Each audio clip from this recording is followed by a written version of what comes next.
T'as fait le tour du monde, t'as vécu des tempêtes, t'as vécu des températures extrêmes, des -40. Comment tu dis que tu pars en voyage avec une poule? Une poule, c'est rigolo, c'est original. Je m'étais même dit, tu vois, si elle m'emmerde, je vais la bouffer, quoi. Moi, quand j'arrive au Groenland, j'arrive à Kekortok. Et là, je vois un plat sur la table, tu vois, et ça a l'air chelou. Tu sais, je lui dis, ouais, ok, bah, merci.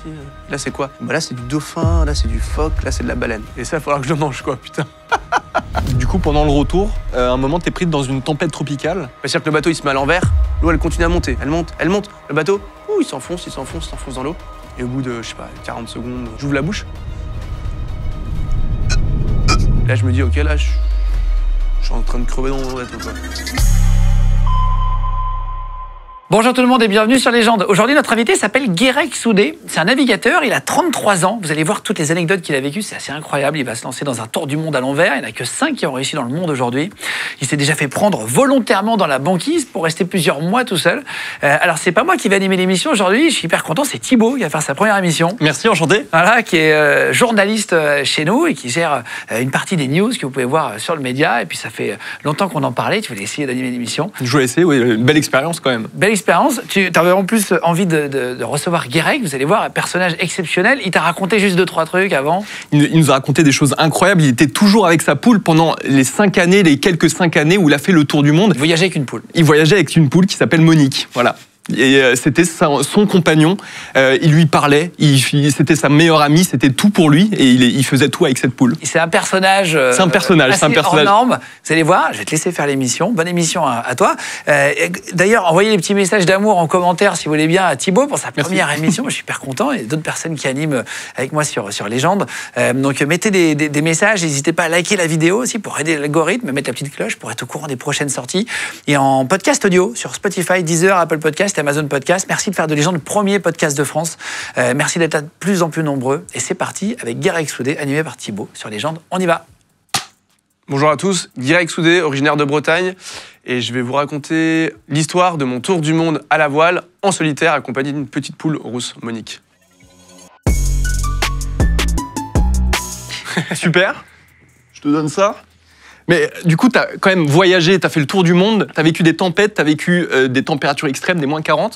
Comment tu dis que tu pars en voyage avec une poule? Au début, je me dis que je veux partir avec un animal. Ouais. Et un chien, tu vois, je me dis, ouais, le chien, ça va être compliqué, ça va prendre de la place. Un chat, ça m'amusait pas trop. Et je me dis, tiens, une poule, c'est rigolo, c'est original. Moi, j'adore la nourriture. Ok. Et je me dis, je peux avoir des œufs. Et le problème d'être en mer longtemps, c'est que, au bout d'un moment, t'as plus beaucoup de frais. Et donc je me dis, là, je pars avec une poule, ça me fait une compagnie, et en plus de ça, je vais avoir des œufs. Donc parfait, quoi, tu vois. Sauf que je me renseigne, avant de partir de chez moi en Bretagne, on m'explique qu'une poule ne peut pas pondre si elle est stressée. Ok. Et donc moi, forcément, on me dit que ça allait pas fonctionner sur le bateau, donc je pars tout seul de chez moi, trop triste, vraiment, quoi. Et c'est une escale aux Canaries où je fais la rencontre de Monique. Et juste avant de traverser l'Atlantique, si tu veux. Ok. Et quand je rencontre Monique, coup de foudre. Et puis là, elle embarque sur le bateau, premier jour, elle me fait un œuf. Boum. Puis après, on traverse l'Atlantique en 28 jours, elle m'en fait 25, quoi. Et ça te faisait ton garde-manger tous les jours? Franchement, ouais, non, mais c'était hallucinant. Après, ce qui était marrant aussi, c'est que, comme j'avais jamais eu de poule auparavant, je savais pas du tout à quoi m'attendre, quoi. Si tu veux, moi, je m'étais dit, tu vois, l'idée, c'était pas de l'enfermer dans une cage. Tu vois, elle avait un petit abri, elle était en liberté, elle pouvait se promener. Et moi, j'étais sûr qu'elle allait passer par-dessus bord. Je m'étais même dit, tu vois, si elle m'emmerde, je vais la bouffer, quoi. Je sais pas comment ça va finir, mais ça peut mal finir, quoi, l'histoire, quoi. Et en fait, je me suis vraiment lié d'amitié avec cette poule, et c'est devenu un animal de compagnie, comme tu pourrais avoir un chien ou un chat, quoi. Et c'est hallucinant parce qu'on a fait cette traversée ensemble. Et moi, à plusieurs reprises, je me vois, tu vois, par exemple, à la barre, il y a un peu de mauvais temps, je vois Monique à l'avant, sur le pont, je dis, mais Monique, reviens. Et là, je la vois traverser tout le pont en dérapant, et elle revient complètement trempée et tout. Enfin, tu vois, vraiment la patte marine, quoi. Mais c'est affectif, une poule, c'est doux comme un chat, un chien, comme tu disais, ou tu la laisses vraiment de son côté? Écoute, non, alors, moi, j'ai pas de moyen de comparaison parce que c'est la seule poule que j'ai eue, Monique. Ouais. Mais franchement, tu vois, j'appelle Monique, elle est là-bas, hop, elle vient sur mes genoux. Tu vois, je peux la caresser, elle s'endort. Non, elle a vraiment, elle a besoin presque d'affection, tu vois. On a vécu vraiment tous les deux pendant plusieurs années sur un bateau tout petit, très peu de mètres carrés, quoi. Donc, forcément, ça rapproche, quoi. Donc, elle était même dressée, quoi. Elle était, ouais, complètement, elle était dressée, ouais. Ouais. Bah, tu as passé des mois entiers avec elle, notamment sur la banquise. Oui. Donc tu as vécu des tempêtes. Tu racontes tout ça dans ton livre, Le Monde selon Guirec et Monique. Ouais, c'est ça, exactement. Et on y reviendra après sur toutes ces aventures, mais juste pour comprendre un peu ton parcours. T'étais déjà aventuré quand t'étais tout petit, quand t'étais jeune? Ouais, quand même. En fait, moi, si tu veux, j'ai eu la chance de grandir sur une petite île en Bretagne Nord. Ok. On était la seule maison, si tu veux, la seule maison. Et donc, ça veut dire que pour aller sur le continent, pour aller pêcher, parce que je suis passionné par la pêche, il fallait que je me débrouille par mes propres moyens. Donc, si tu veux, très jeune, j'ai eu une totale liberté par mes parents, une totale confiance. À 6-7 ans, j'ai mon premier bateau. Je partais le matin à 5-6 heures en mer, je revenais le soir. Et c'était tout le temps comme ça, en fait. C'était la débrouille. Et j'ai adoré. Et forcément, ça m'a appris beaucoup de choses. Ça m'a fait grandir assez rapidement. Et puis, ce qui fait qu'aujourd'hui, je suis devenu navigateur aventurier, quoi. C'est grâce vraiment à cet endroit dans lequel j'ai réussi à grandir. Ouais. Aujourd'hui, tu as 2 enfants? Ouais, j'ai 2 enfants déjà, ouais. Tu les enverrais, eux, sur un bateau à 6-7 ans pendant toute la journée, tout seul, sans avoir aucune sécurité? Toute la journée, écoute, je sais pas. S'ils deviennent aussi relous que moi, pourquoi pas, je les enverrais. Mais s'ils sont un peu plus calmes, ma petite fille, Maë, qui a 3 ans et demi, je pense qu'elle est assez sage. Par contre, mon petit gars, la Manek, 1 an et demi, lui, c'est juste une tornade, il est fatigant. Donc lui, j'ai hâte qu'il soit autonome pour l'envoyer en mer. Ah ouais. Mais écoute, ça va dépendre de plein de choses, quoi. Mais c'est sûr que, voilà, on leur laisse énormément de liberté, quoi. Je pense que c'est hyper important, quoi.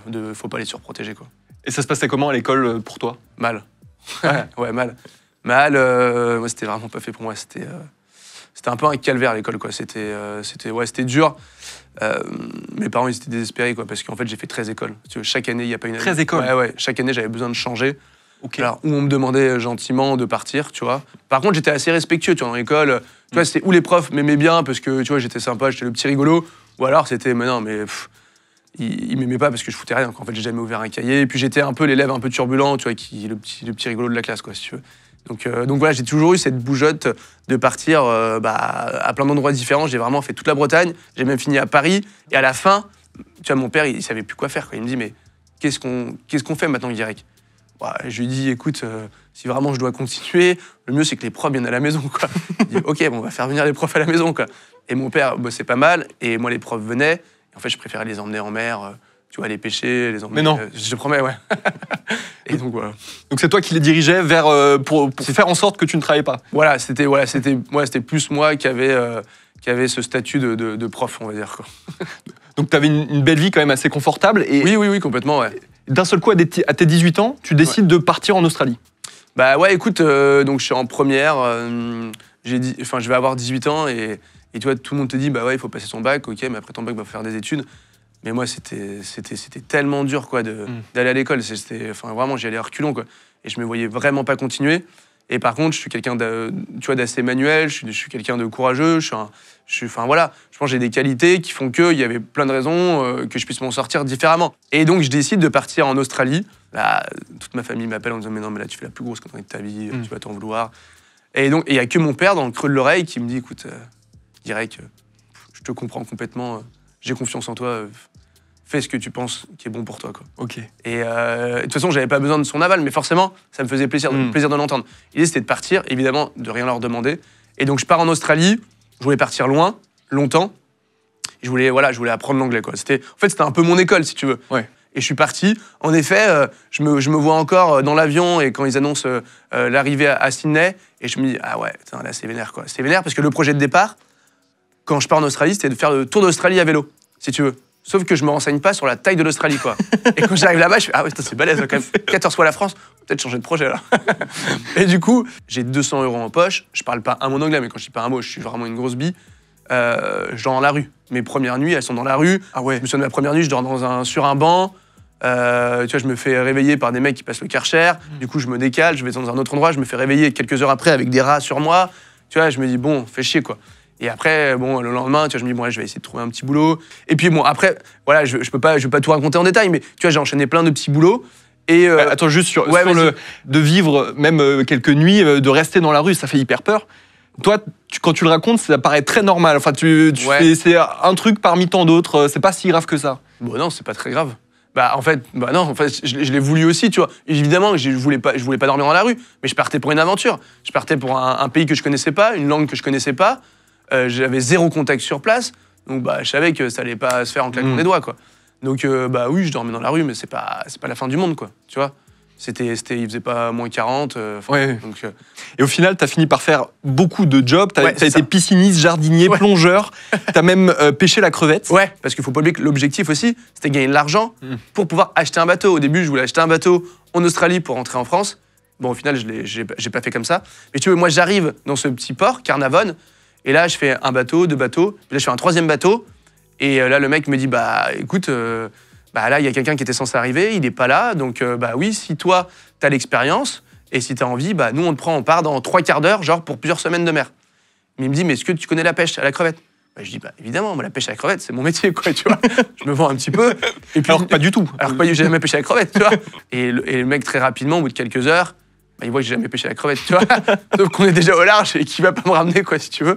Et donc super expérience, mais métier hyper compliqué, hyper dur. Hyper dur parce que tu bosses 20 heures par jour. 20 heures par jour, tu dors 4 heures par nuit.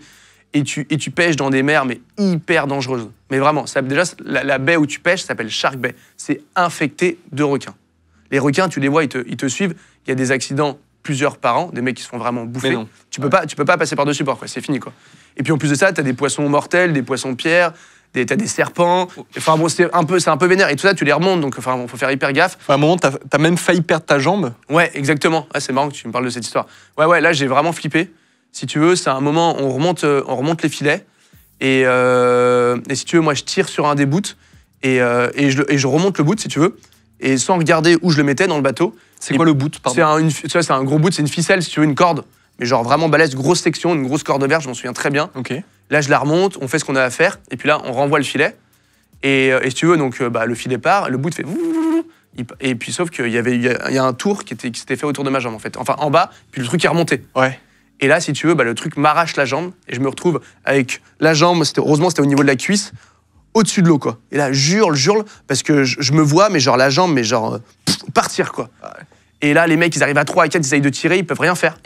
Et heureusement que le capitaine, on le voit, donc il inverse les commandes, il part dans l'autre sens. Là, il y a du mou qui se fait. Et puis là, je peux retirer le bout de ma jambe, quoi. Et si ça avait été une plus petite section, mais ça m'aurait fissuré, enfin, tu vois, genre coupé net, quoi. Mais c'est sûr, le fait que c'était très gros, bah ouais, j'ai eu des traces, mais bon, ça l'a fait, quoi. Ça l'a fait, mais j'ai un peu flippé, là. Donc au bout de 2 ans en Australie, tu réussis à acheter ton premier bateau. C'est quoi comme bateau? Donc je pars en Bretagne, je visite plein d'endroits, je trouve pas vraiment ce qu'il me faut. Et c'est dans le sud de la France, à Marseille, que là je trouve un bateau vraiment taillé pour l'aventure et dans mon budget. Donc il coûtait 29 000 €. Ok. Et c'était un bateau du coup en métal. En métal parce que l'idée c'était de partir dans les glaces. En fait c'était d'avoir un peu un 4x4 des mers. Tu sais, je voulais pas un bateau genre en polyester, en plastique, parce que c'est des bateaux, ok ils ont un côté un peu plus performance, qui sont plus légers. Mais par contre, bah, si tu viens taper quelque chose, que ce soit un caillou, un conteneur, je sais pas, n'importe quoi, bah, l'aventure peut s'arrêter net. Et moi, comme je sais que je suis un petit peu con, que je vais dans des endroits un peu reculés, il vaut mieux que j'ai un truc solide, efficace, quoi. Ouais, c'est ça. Et donc, j'achète ce bateau, genre, je suis refait. C'est un voilier, c'est ça? C'est un voilier, ouais, un voilier, un seul mât, un bateau de 10 mètres. Tu vois, c'est comme un petit studio, tu rentres, t'as ta petite cuisine, le petit salon, la petite chambre devant, la chambre derrière, tu vois, une petite salle de bain, enfin voilà. Tout ce qu'il faut, quoi. Enfin, là, je suis au plus haut, quoi. Je suis genre hyper heureux. C'est compliqué de commencer juste avec un voilier? Bah, d'apprendre, tu veux dire? D'apprendre sur un voilier, t'as jamais vraiment navigué à ce moment-là? Non, j'ai pas. Non, en effet, t'as raison. C'est que, en fait, je me dis, bon, bah, je faisais beaucoup de planche à voile plus jeune, tu vois. Je me dis, bah, c'est comme une grosse planche à voile, en fait, tu vois. Sauf qu'il y a une voile en plus devant, quoi. Et c'est comme une planche à voile ou pas du tout? Ouais, non, c'est un peu plus compliqué quand même. Après, heureusement que, tu vois, j'avais pris un bateau résistant parce que je pouvais me permettre de faire des erreurs, quoi. Ok. Mais le problème, c'est que quand j'achète ce bateau, tu vois, moi, je pense que c'est un bateau en super état. Sauf que ça a été un peu la désillusion. Si tu veux, le problème de l'acier, c'est la corrosion, la rouille. Et moi, genre quelques semaines avant de partir, je fais venir un copain qui s'y connaît vachement et qui me dit, bah non, là, c'est bouffé, il faut que tu traites et tout.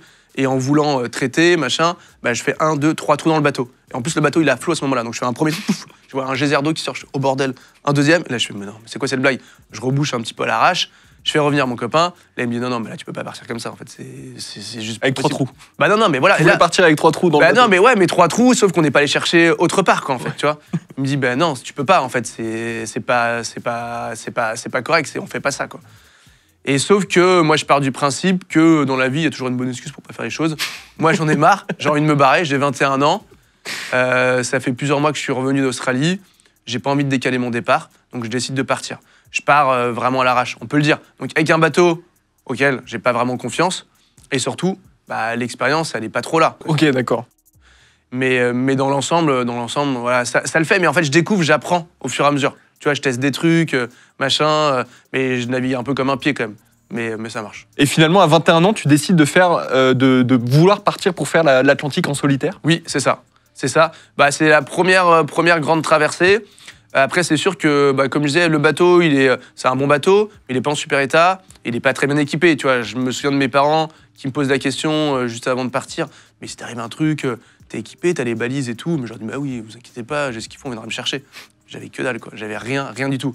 En fait, je suis parti en mode ça va le faire. Et si jamais je coule en plein milieu de l'Atlantique, tu vois, j'ai un paddle, j'ai une petite annexe avec les courants. Tu vois, j'arriverai bien de l'autre côté, quoi. Vraiment, un peu inconscient, quand même. Faut le reconnaître. Tu dis même dans ton livre, dans le monde selon Guirec et Monique, tu dis n'importe quel marin m'aurait dit tu es fou, ne fais pas ça, c'est de l'inconscience. Ouais, c'est sûr. Ouais, non, mais c'est sûr. C'est sûr. Et dis-toi que quand je pars de Bretagne, et là, je rencontre des marins, je rencontre du monde, tu vois. Okay. Et les mecs, tu vois, je discute avec eux, et tu vois, j'ai 21 ans. Ils me disent, putain, mais attends, t'as 21 ans, tu pars avec ton bateau. Oh là là, attends, t'as dû en faire des 1000, tu vois, tu dois vraiment bien connaître la voile et tout. Je fais, ouais. Et en fait, moi, j'ai trop honte, parce que j'ai qu'une envie, c'est de leur poser des questions en mode, mais en fait, tu peux me dire à quoi ça sert, ça, sur le bateau? Et puis ça. Et en fait, tu vois, je dis rien. Et je rencontre aussi un autre marin qui s'appelle Roland Jourdain, qui a fait, lui, plusieurs Vendée Globe. Et je me vois encore avec cette personne-là. Et en fait, mais je rêve de lui poser plein de questions, tu vois, sur la partie technique. Mais sauf que je me dis, mais en fait, si je lui pose ces questions, il va dire, mais attends, mais c'est quoi ce gamin-là? Donne-moi le numéro de tes parents, moi je vais les appeler, là, tu vas rentrer chez toi, tu vois. Et donc, je dis rien, j'observe, j'écoute, et je continue ma route. Et du coup, juste avant de partir sur la traversée en solitaire, tu rencontres Monique? Oui, c'est ça. Exactement. En fait, si tu veux, donc là, j'arrive aux Canaries. Donc là, je sais que ce qui va arriver après, c'est quand même sérieux. C'est une transatlantique, tout seul, en solitaire. C'est quoi une transatlantique? Une transatlantique, c'est quand tu traverses l'Atlantique. Voilà. Du coup, pour le terme. Ouais, traverser l'Atlantique, Canaries, Caraïbes. Donc souvent, quand tu veux aller dans les Caraïbes, ou tu pars des Canaries, ou tu pars du Cap-Vert. Donc tu descends un peu plus bas. Moi, je voulais partir des Canaries parce que j'avais hâte d'arriver dans les Caraïbes. C'était un endroit que je connaissais pas et j'avais vraiment envie de découvrir. Et surtout, une fois de plus, j'avais plus de thunes. Donc il fallait que je bosse. Et puis bon, là, je me dis, je vais partir longtemps tout seul. L'histoire de cette poule, elle me trotte dans la tête depuis mon départ. Et tu savais que tu voulais une poule et rien d'autre? Ah ouais, je sais. Je voulais une poule. Parce que, une fois de plus, parce que ça me faisait marrer. Et parce que j'adore les œufs, quoi. Et donc, je me disais, tu vois, en plein milieu de l'Atlantique, quand il n'y a plus d'œufs, il n'y a plus d'œufs, quoi. Tu vois, t'as pas de supermarché, hein. Tu vois, tout ce qui est frais, fromage, légumes, fruits, au bout d'un moment, quand il n'y a plus, quoi. Et je me suis dit, bon, ça, je peux pas mettre, je vais pas prendre une chèvre, je vais pas mettre un pommier à bord. Enfin, il y a des choses que je peux pas faire. En revanche, une poule, c'est petit, ça prend pas de place, ça va, il y a pas de raison que ça se passe mal. Et si jamais ça se passe pas bien, je la mets dans la casserole et terminé, fin de l'histoire, quoi. Tu vois. Donc ça, tu y as quand même pensé aussi? C'est horrible. Mais oui, j'y ai pensé au début, mais très vite. C'est sorti de ma tête, hein, je te rassure. Mais si tu veux, donc moi, quand Monique monte sur le bateau, déjà, ça me fait marrer. Je la vois hyper à l'aise, direct, tu vois, elle se baladait droite à gauche. Donc l'idée, c'était qu'elle reste plutôt à l'extérieur du bateau. Donc j'avais fait une petite cabane au niveau du cockpit, parce qu'à l'intérieur, c'est plutôt chez moi, enfin, tu vois, dans le sens où, après une poule, tu t'en doutes, ça pompe pas que des œufs, quoi. Tu vois, parfois, ça peut être un peu dégueu, quoi.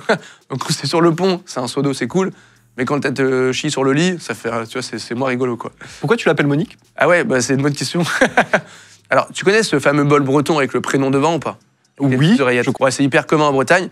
Chaque breton a son bol, hein, logiquement, chaque bon breton. Et moi, j'avais le mien. Et j'avais 2 autres bols. Un avec écrit Jeannette et l'autre avec écrit Monique. Et en fait, quand j'ai eu cette poule, tu vois, j'avais ces bols à côté de moi. Je me suis dit, oui, toi, tu vas t'appeler Monique, c'est sûr. Je trouvais le prénom trop rigolo en plus, tu vois. Donc voilà pourquoi elle s'appelait Monique. Et elle restait en permanence sur le bateau? Elle restait, ouais, carrément. Après, j'ai partagé pas mal de trucs avec elle, tu vois. Elle était un peu hyperactive, comme moi, tu vois. On avait pas mal de similitudes, donc c'était cool. C'est pour ça que ça a matché, je pense. Et tu vois, je l'ai emmenée en planche à voile, je l'ai emmenée en paddle. Dis-toi que je lui ai appris à nager, Monique. Je te jure. C'est une poule qui nage. Une poule qui nage. Mais en fait, elle nage. Attends, pardon, tu lui as appris à nager, mais parce que de base, elle sait pas nager. Bah écoute, à la base, je pense qu'elles savent pas qu'elles savent nager les poules. Mais sauf qu'en fait, elles nagent, mais une fois qu'elle a imbibé d'eau, elle coule. Donc en fait, faut pas rester trop loin quand même, quoi. Mais c'était quand même assez rigolo, quoi, tu vois. apprends à nager vite fait, quoi. Je lui apprends, ouais, non, mais c'est marrant parce que tu vois, ça n'a pas vraiment les pattes palmées, c'est pas un canard, mais quand même, tu la vois. Et surtout, ce qui est important dans ce genre d'aventure, c'est de jamais paniquer. Et donc moi, je me suis dit, faut que j'apprenne les bases à Monique, tu vois, si elle passe par-dessus bord, faut pas qu'elle panique. Donc, faut que j'apprenne à nager, quoi. Donc, je lui ai appris à nager, quoi. Et c'est, voilà. Tu lui parles à Monique? Ouais, carrément, je lui parle. Et elle me répond. Je suis resté longtemps seul aussi, hein, tu vois. Ouais, carrément. Non. En fait, c'est ça qui est rigolo, c'est que c'est une vraie présence. Tu vois, je m'exprime, quoi. Je dis, écoute, là, Monique, là, c'est le bordel, on va changer de voile. Qu'est-ce que tu as envie de manger? Qu'est-ce que tu attends pour me faire un œuf? Tu vois, et puis je partage des trucs avec elle. Tu vois, une poule, ce qui est génial, c'est que ça mange tous les restes, en fait. Okay. Et ce qui est trop rigolo aussi, c'est que sur cette transatlantique, donc quand on quitte les Canaries, pour se diriger vers les Caraïbes, Saint-Barthélemy, c'est qu'il y a pas mal de petits poissons volants, tu vois. Et les poissons volants, bah, tu les vois, ça plane. Et parfois, et en plus, nous, on n'allait pas très vite, tu vois, ils te doublent et tout, ils viennent un peu te narguer, c'est un peu énervant. Ça doit être beau. Ouais, c'est magnifique. Ah ouais, vraiment trop beau. Et parfois, ils arrivent sur le bateau. Et ces petits poissons, ils se mangent. Et Monique, elle a vite compris que ça se mangeait, ça. Et quand tu voyais un poisson s'échouer sur le pont, bah moi, j'avais qu'une envie, c'était de le choper, tu vois. Et sauf que Monique, elle était hyper habile. Elle allait beaucoup plus vite que moi sur le pont du bateau. Et elle arrivait avant, j'avais pas le temps de choper le poisson, qu'elle le gobait, il bougeait, hop, elle te l'avalait, quoi, tu vois. C'est la même Monique et au partage, quoi, tu vois. Et puis après, ce qui était marrant, c'est que derrière les œufs qu'elle me pondait, ils avaient un petit goût iodé, tu vois, salé. Ah ouais? Bah ouais. Donc c'était rigolo. Et ça fait pas trop de bruit, une poule, à vivre tous les jours, tout le temps, sur un bateau très petit d'une quinzaine de mètres de long? Écoute, non, franchement, ça va. C'est pas un coq, quoi, tu vois, elle est plutôt assez discrète, quoi. Non, franchement, c'était chouette, ouais. Et c'était quoi le plus compliqué avec Monique? Bah écoute, le plus compliqué, c'était de pouvoir la laisser toute seule et de partir de temps en temps, tu vois, en escapade quand tu fais une escale, ou d'arriver dans les nouveaux pays, tu vois. Mais en tout cas, dans la vie de tous les jours, Monique, elle faisait sa vie, en fait, c'est ça qui était complètement autonome. Tu vois, elle a sa cabane. Non, mais c'est vrai, c'est génial, quoi. Tu vois, elle a sa cabane. Ouais, tu lui avais construit une cabane? Je lui avais construit une cabane, ouais. Une à l'intérieur et une autre à l'extérieur. À l'intérieur, c'est quand il faisait plus froid, donc ça c'était un peu plus tard. Mais là, il faisait beau, il faisait chaud. Donc là, elle était dehors, mais là, une cabane qui était ouverte en permanence. Sauf quand les conditions étaient vraiment très mauvaises, bah là, je lui mettais un petit filet en mode non, Monique, là. Mais tu vois, comme je disais au départ, Monique, il y a des moments, tu vois, elle partait à l'avant. Moi, j'étais en train de barrer le bateau et tout. Barrer le bateau, c'est-à-dire de diriger le bateau, tu vois. J'étais en train de le diriger. Le vocabulaire des donc, marins, c'est on va dire désolé. On va dire de conduire le bateau. Ok. Tu vois. Et moi, je voyais Monique partir à l'avant, tu vois. Je me dis, non, mais Monique, reviens, c'est dangereux. Moi, je la voyais plus. Donc moi, qu'est-ce que je fais? Je regarde à l'arrière, dans mon sillage, tu vois, dans l'eau qui s'écoule. Je me dis, bah, elle passe par-dessus bord. Puis là, si elle passe par-dessus bord, alors qu'en navigation, mais c'est fini, quoi. Plus de Monique, quoi. Comment, tu vois, trop triste, quoi. C'est pas possible. Et en fait, tu la voyais, elle revenait complètement trempée, genre une vraie guerrière, quoi, tu vois. Bah alors, ça va? Allez, je vais me reposer dans ma cabane et prendre un petit œuf, tu vois. Et puis elle était dans sa cabane, tu vois, elle était ses petits copeaux, des petits cailloux, enfin, tu vois, enfin voilà. Non, c'était trop cool. Vraiment. Les gens réagissaient comment à cette relation, à te voir avec une poule, avoir un navigateur avec une poule, tout simplement? Eh ben, c'est sûr que c'est pas très commun. Ah non, ouais. C'est pas très commun. Et l'histoire, du coup, d'ailleurs, c'est quand même un petit peu médiatisé à partir du moment où on arrive dans les Caraïbes. Donc moi, c'est à ce moment-là, si tu veux, que j'ai pu trouver mes premiers partenaires. Donc ça, c'était en 2014. Et depuis 2014, j'arrive à vivre de mes aventures, si tu veux. Okay. Et c'est vrai que ça fait souvent marrer, quoi. Et ça porte à confusion aussi. Quand tu arrives, tu fais une escale et tu dis à la personne, bah, je viens de traverser l'Atlantique avec ma poule. Le mec se dit, bah, attends, comme il parle de sa copine, lui. Et là, il faut préciser, tu vois. Non, mais une poule à plume, quoi. Une vraie poule, quoi. Tu vois, une poule qui pond des œufs, quoi. Et donc non, c'est sympa, quoi. Bah, pour parler plus de cette traversée, comment tu manges tu fais des réserves de nourriture avant de partir? Ouais, bah, bien sûr. Donc, tu vois, moi, j'avais un petit frigo. Donc tu peux te permettre... T'as l'électricité à bord? J'ai l'électricité, ouais, carrément. Donc j'ai des panneaux solaires, j'ai une éolienne, j'ai un petit groupe. Donc voilà, je produis de l'énergie, j'ai des batteries pour stocker. Et donc ça me permet de pouvoir me faire à manger. Tu vois, j'ai aussi du gaz, donc j'ai 2 petits feux. Après, ce qui est compliqué, comme je disais, c'est le frais. C'est-à-dire qu'au départ, tu vas te permettre de partir avec tant de légumes, tant de fruits, tant de yaourts, et puis au bout d'un moment, t'as plus, quoi. Tu vois, t'as plus. Okay. Et puis après, quand t'as plus, quoi. Et donc tu pars avec de la conserve, tu pars avec des pâtes, du riz. Puis moi, je suis passionné de pêche aussi, donc j'ai toujours une petite ligne qui traîne. choper de la dorade, choper du thon, des poissons, je sais même pas comment ils s'appelaient, mais c'est très bon. Et tu prends des sucreries, des gâteaux, n'importe quoi qui peut amener un petit plaisir? Ouais, carrément. Ouais, ça c'est pas mal d'en prendre. C'est pas mal, un peu de chocolat, tu vois, un petit paquet d'M&M's, t'es content, tu vois, ouais, voilà. C'est sûr que c'est pas hyper sain, hyper bon, mais c'est vrai que quand t'es des semaines, des mois en mer, bah, tu vois, t'es content d'avoir un peu de sucre. Et t'as de l'eau douce? Ou Ouais. tu récupères l'eau de la mer? Alors écoute, sur cette aventure-là, j'avais des réservoirs d'eau douce. Donc tu pars avec 200, 300 litres d'eau douce, puis après tu essayes de faire gaffe, quoi. Donc tu rationnes ton eau douce? Ouais, tu essayes de te rationner. Après, tu sais que avec 300 litres, pour 30 jours de traversée, t'es large. Clairement, tu te laves pas tous les jours. Souvent, tu te laves à l'eau de mer plutôt. Tu vois, et puis après, tu peux te rincer avec juste une bouteille d'eau douce. Ou alors, tu profites d'un nuage qui passe, un grain, il va pleuvoir. Et juste avant, hop, tu t'es lavé à l'eau de mer, et là, tu te rinces à l'eau douce, tu vois. Ok. Ouais. Donc justement, en parlant de l'hygiène, Oui. t'as le minimum sur le bateau? Oui, t'as le minimum. Ouais, bah, en fait, j'avais juste une petite douchette extérieure. À l'intérieur, j'avais pas de douche. Un petit chiotte, mais au final, qui était condamné parce que j'avais... En fait, si tu veux, quand je suis parti de Bretagne, je savais pas avec quoi partir, du coup, j'ai tout pris. C'est-à-dire, j'ai pris mes planches à voile, mes planches de surf, j'ai pris mon matos de plongée, un compresseur...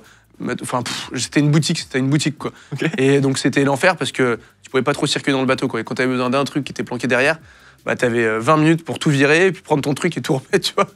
Donc j'avais condamné, en fait, par exemple, entre guillemets, la salle de bain. Donc ça veut dire que pour aller au petit coin, ça se passe dans un seau. Donc ça veut dire j'ai pas eu de chiotte pendant plusieurs années. J'étais dans un seau tout le temps, quoi. Ouais. Donc tu préférais faire un saut que de débarrasser tes planches de voile, etc. Ouais, non, c'était l'enfer, quoi. Ouais. Mais c'est vrai qu'un peu de confort, c'est quand même cool au bout d'un moment. Mais bon, ça le fait, quoi. Ça le fait. Bah, quand il fait beau, tu vois, de faire tes trucs à l'extérieur, c'est cool, mais c'est vrai qu'à moins 40, faut être rapide, quoi.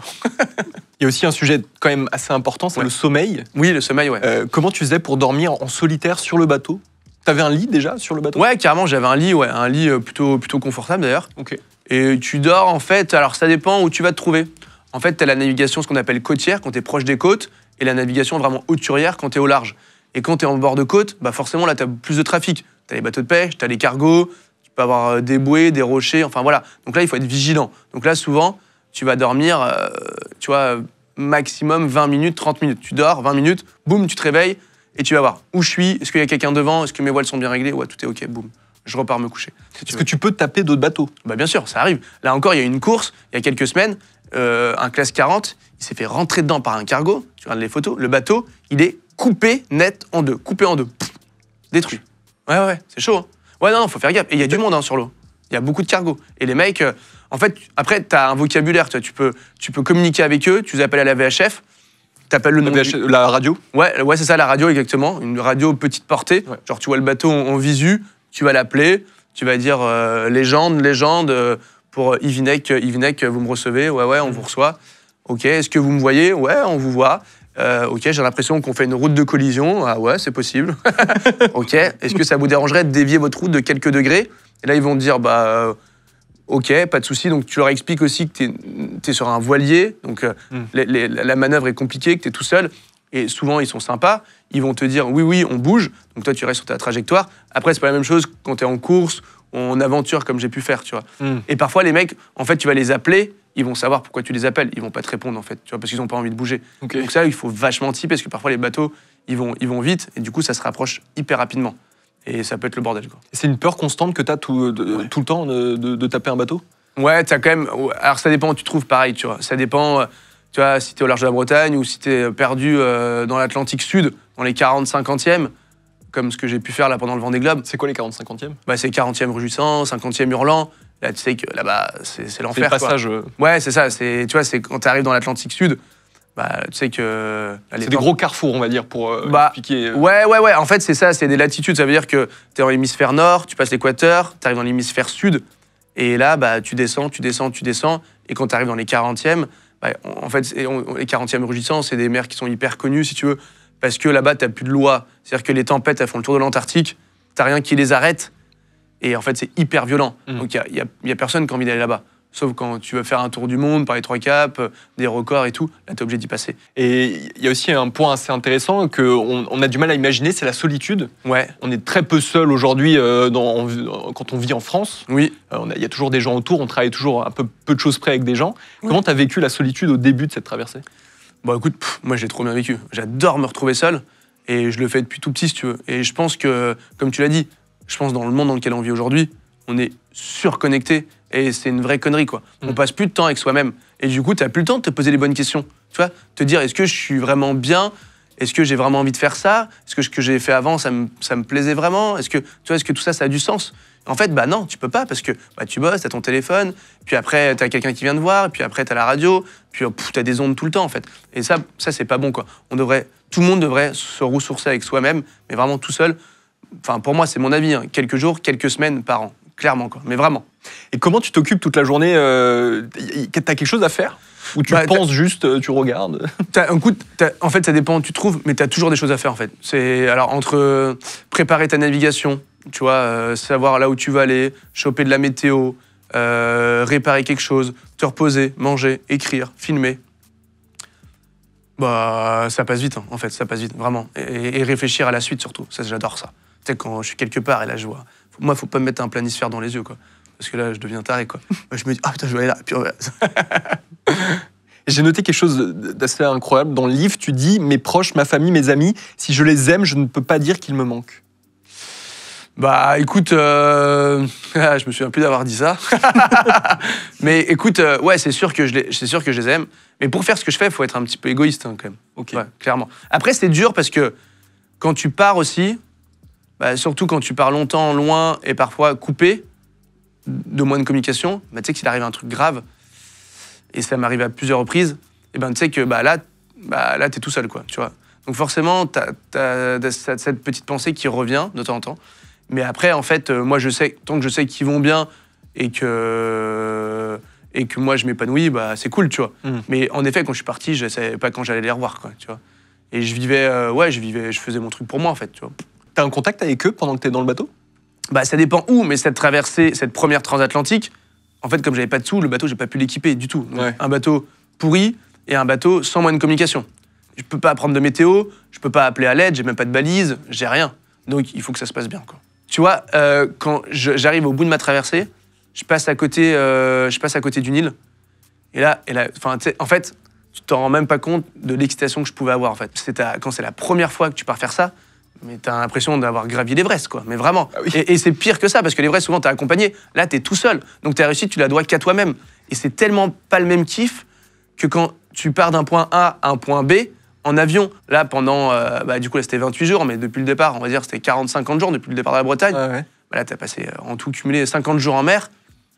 Et là, au bout d'un moment, putain, à l'horizon, tu vois un truc se dessiner, quoi. Tu fais, waouh, putain. Et c'est complètement taré, en fait. Mais en fait, c'est même hyper compliqué à expliquer. C'est un truc qu'il faut vivre, quoi. C'est une excitation, mais qui est complètement folle, en fait. C'est quoi la première chose que tu fais quand t'arrives à terre? Eh bien, écoute, en tout cas, le premier truc que je fais quand je vois une île, je grimpe dans mon mât, je prends mon téléphone, et là, j'appelle mon père, tu vois. Et là, je vois des coachs, je fais, ouais, putain, papa, tu sais où je suis et tout. Et je lui dis, là, c'est bon, j'ai traversé l'Atlantique et tout. Et encore aujourd'hui, tu vois, je suis ému parce que je me souviens très bien de ce moment, tu vois. Et c'était une fierté aussi pour moi, tu vois, d'appeler mon père et lui dire, là, tu vois, j'ai réussi, quoi. Tu vois, j'ai réussi. Quand tu parles, t'as l'air très proche de ton père. Il faisait quoi dans la vie? Mon père, il bossait dans le domaine de la peinture. Ouais, on avait des entreprises de peinture, enfin bon, à l'époque, quoi. Il aurait aimé être aventurier comme toi, être explorateur? Écoute, je pense que oui.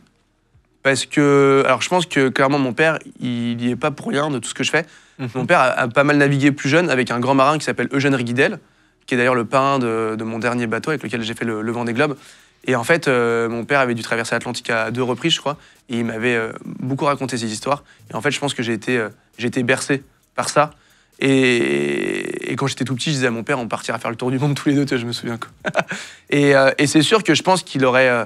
Ouais, il était assez fier de son fils, comme. Et donc, quand tu arrives à Saint-Barth, c'était quoi ton futur projet? Le futur projet, c'était de retaper mon bateau et de partir dans les glaces, de partir au Groenland, de faire un hivernage, en fait. Mais sauf que... Hivernage, c'est rester... c'est rester bloqué dans la glace, dans la banquise, quoi. Mais sauf que ce projet était bien beau, mais le bateau était pourri et j'avais pas de sous. Donc ça allait pas se faire tout seul, tu vois.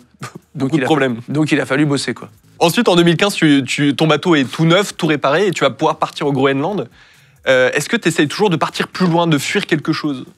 Non, j'essaye pas de fuir. J'essaye plutôt de vivre des nouvelles expériences, quoi, en fait. C'est ça qui est génial, c'est que quand t'es sur l'eau, tu peux aller un peu où tu veux, tu vois. Faut savoir que la Terre, c'est fait de 70% ou 80% d'eau, quand même. Donc, tu vois, t'as de quoi de bien te balader, quoi. Et puis, bah, moi, le Grand Nord, c'est un truc qui m'a toujours fait rêver, en fait, d'aller voir, rencontrer les Inuits, de te dire que tu peux naviguer à côté d'icebergs, de voir des ours et tout. Bah, je me dis, ça c'est qu'à la télé, quoi. Bah, je vais aller voir, quand même, quoi, tu vois. Et donc, donc, après 1 an dans les Caraïbes, où j'ai fait, en effet, un gros chantier sur le bateau, où genre, j'ai découpé des tôles, ressoudé, enfin, voilà. Je quitte Saint-Barth. Je faisais tout toi-même? J'ai fait tout, en gros, tout moi-même, pratiquement tout moi-même, vraiment. Hyper intéressant, en plus, de connaître son bateau par cœur, tu vois. Mais j'ai vraiment quand même bien équipé. Et après, bah voilà, je quitte les Caraïbes. Je fais une première escale aux Bermudes, après au Canada, ensuite à Saint-Pierre-et-Miquelon. Et puis après, j'arrive au Groenland, en effet en 2015, en juillet 2015. Juillet 2015, pardon. J'arrive au Groenland en juillet 2015 à peu près. Et donc là, on voit des photos, tu nous as envoyé des photos des icebergs. Ouais, carrément. On le voit, c'est hyper impressionnant. Je me souviens quand je me rapproche du Groenland et que je vois mon premier iceberg, qui est en effet cette photo-là en bas. Bah là, je deviens fou, quoi. Je me dis, non mais attends, non mais c'est sur une autre planète, quoi. Ouais. Non mais vraiment, t'as l'impression que le truc il a été sculpté à la main, enfin, et je suis comme un gamin, quoi, comme un enfant, tu vois, le matin d'ouvrir ses cadeaux, quoi, vraiment, quoi. Et j'ai des étoiles dans les yeux et je passe tout près, j'arrive presque à les toucher.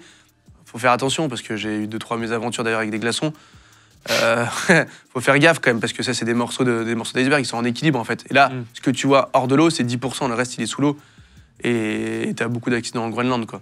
Mais c'est vrai que, en fait, le plus bel endroit où j'ai pu aller sur la planète, c'est au Groenland, quoi. Et j'ai qu'une envie aujourd'hui encore, c'est d'y retourner, quoi. Et c'est dangereux à quel point un iceberg? Bah tu vois, la photo d'avant où tu vois l'arche, là dis-toi qu'à ce moment-là, j'ai un de mes copains qui est avec moi, Johan Pidou, un copain des Caraïbes qui m'a retrouvé au Groenland en avion. Et l'idée, c'était de faire un peu d'image, tu vois, parce qu'il y a un projet de film. Aujourd'hui, d'ailleurs, il y a un documentaire, tu vois, sur Canal, il y a une petite série. Ok. Et là, on se dit, attends, mais là, il faut immortaliser le moment. C'est trop beau. Vas-y, je mets le paddle à l'eau. On va faire une photo. Là, je suis en maillot de bain, pieds nus, dans une eau à 0 degré, en train de faire du paddle, quoi, tu vois. Et je m'en souviens comme c'était hier, quoi. C'était fou, quoi. C'était fou. Et ça fait des souvenirs de malade, oui. quoi. Tu vois. Après, c'est dangereux. Là, tu passes sous l'arche. J'ai vu plein d'arches péter la gueule, quoi. Et quand ça pète, c'est comme de la pierre, ça. Bah, tu survis pas à ça. Hein. Et seulement quelques jours plus tard, tu vas être pris dans une énorme tempête avec des creux, des vagues de plus de 8 mètres. Ouais, complètement, ouais. On a du mal à se représenter ce que c'est des vagues de 8 mètres. Comment tu vis là-dedans? Bah écoute, ce qui est compliqué aussi, c'est que là, je suis au Groenland et qu'il fait super froid, quoi. L'eau, elle est à quelques degrés, donc t'es trempé. Et puis tu navigues. Là, en plus, il commence à faire une nuit de plus en plus tôt, tu vois. D'accord. Et t'as des icebergs, en fait. Et un iceberg, comme je disais, c'est comme de la pierre. Quand tu rentres dedans, tu pètes tout, quoi. On peut s'imaginer un peu la taille des tempêtes. Ah bah là, ouais, on peut se rendre compte de la taille des vagues, ouais. Et puis, en image, ça aplatit vachement, tu vois. Ouais, non, mais c'est vénère, hein, c'est vénère. Et là, tu te sens tout petit, là, tu te demandes ce que tu fous là, hein, quand t'es là-dedans. Bah, t'es très excité, on l'entend... quand même très content. Ouais, bah, je suis content, ouais, c'est sûr. Bah, c'est des moments de vie uniques, hein. Ça, c'est sûr que tu vas aussi pour vivre ça, quoi. Mais c'est des moments où tu sais que, bah voilà, tu peux pas te tromper, quoi. Faut rester concentré, faut anticiper, faut être, voilà, très, très prudent, quoi. Le moindre faux pas, c'est terminé, quoi. Tout s'arrête, quoi. Et encore pire au Groenland. Parce que tu sais que, bah voilà, t'as des grosses vagues. Les vagues, bah, tu les descends, hein, tu les surfes, faut les fuir. Tu peux pas les prendre de face, tu peux pas les prendre de travers, quand le bateau il se couche, voire il se retourne. Et là, bah, tu pries pour qu'il n'y ait pas de glaçons, parce qu'un gros iceberg, comme on a pu voir, bah, tu le vois arriver de loin, tu vois. Mais des petits growlers, des petits machins à ras de l'eau, bah, eux, tu les vois, ou tu les vois pas, ou tu les vois au dernier moment, quoi.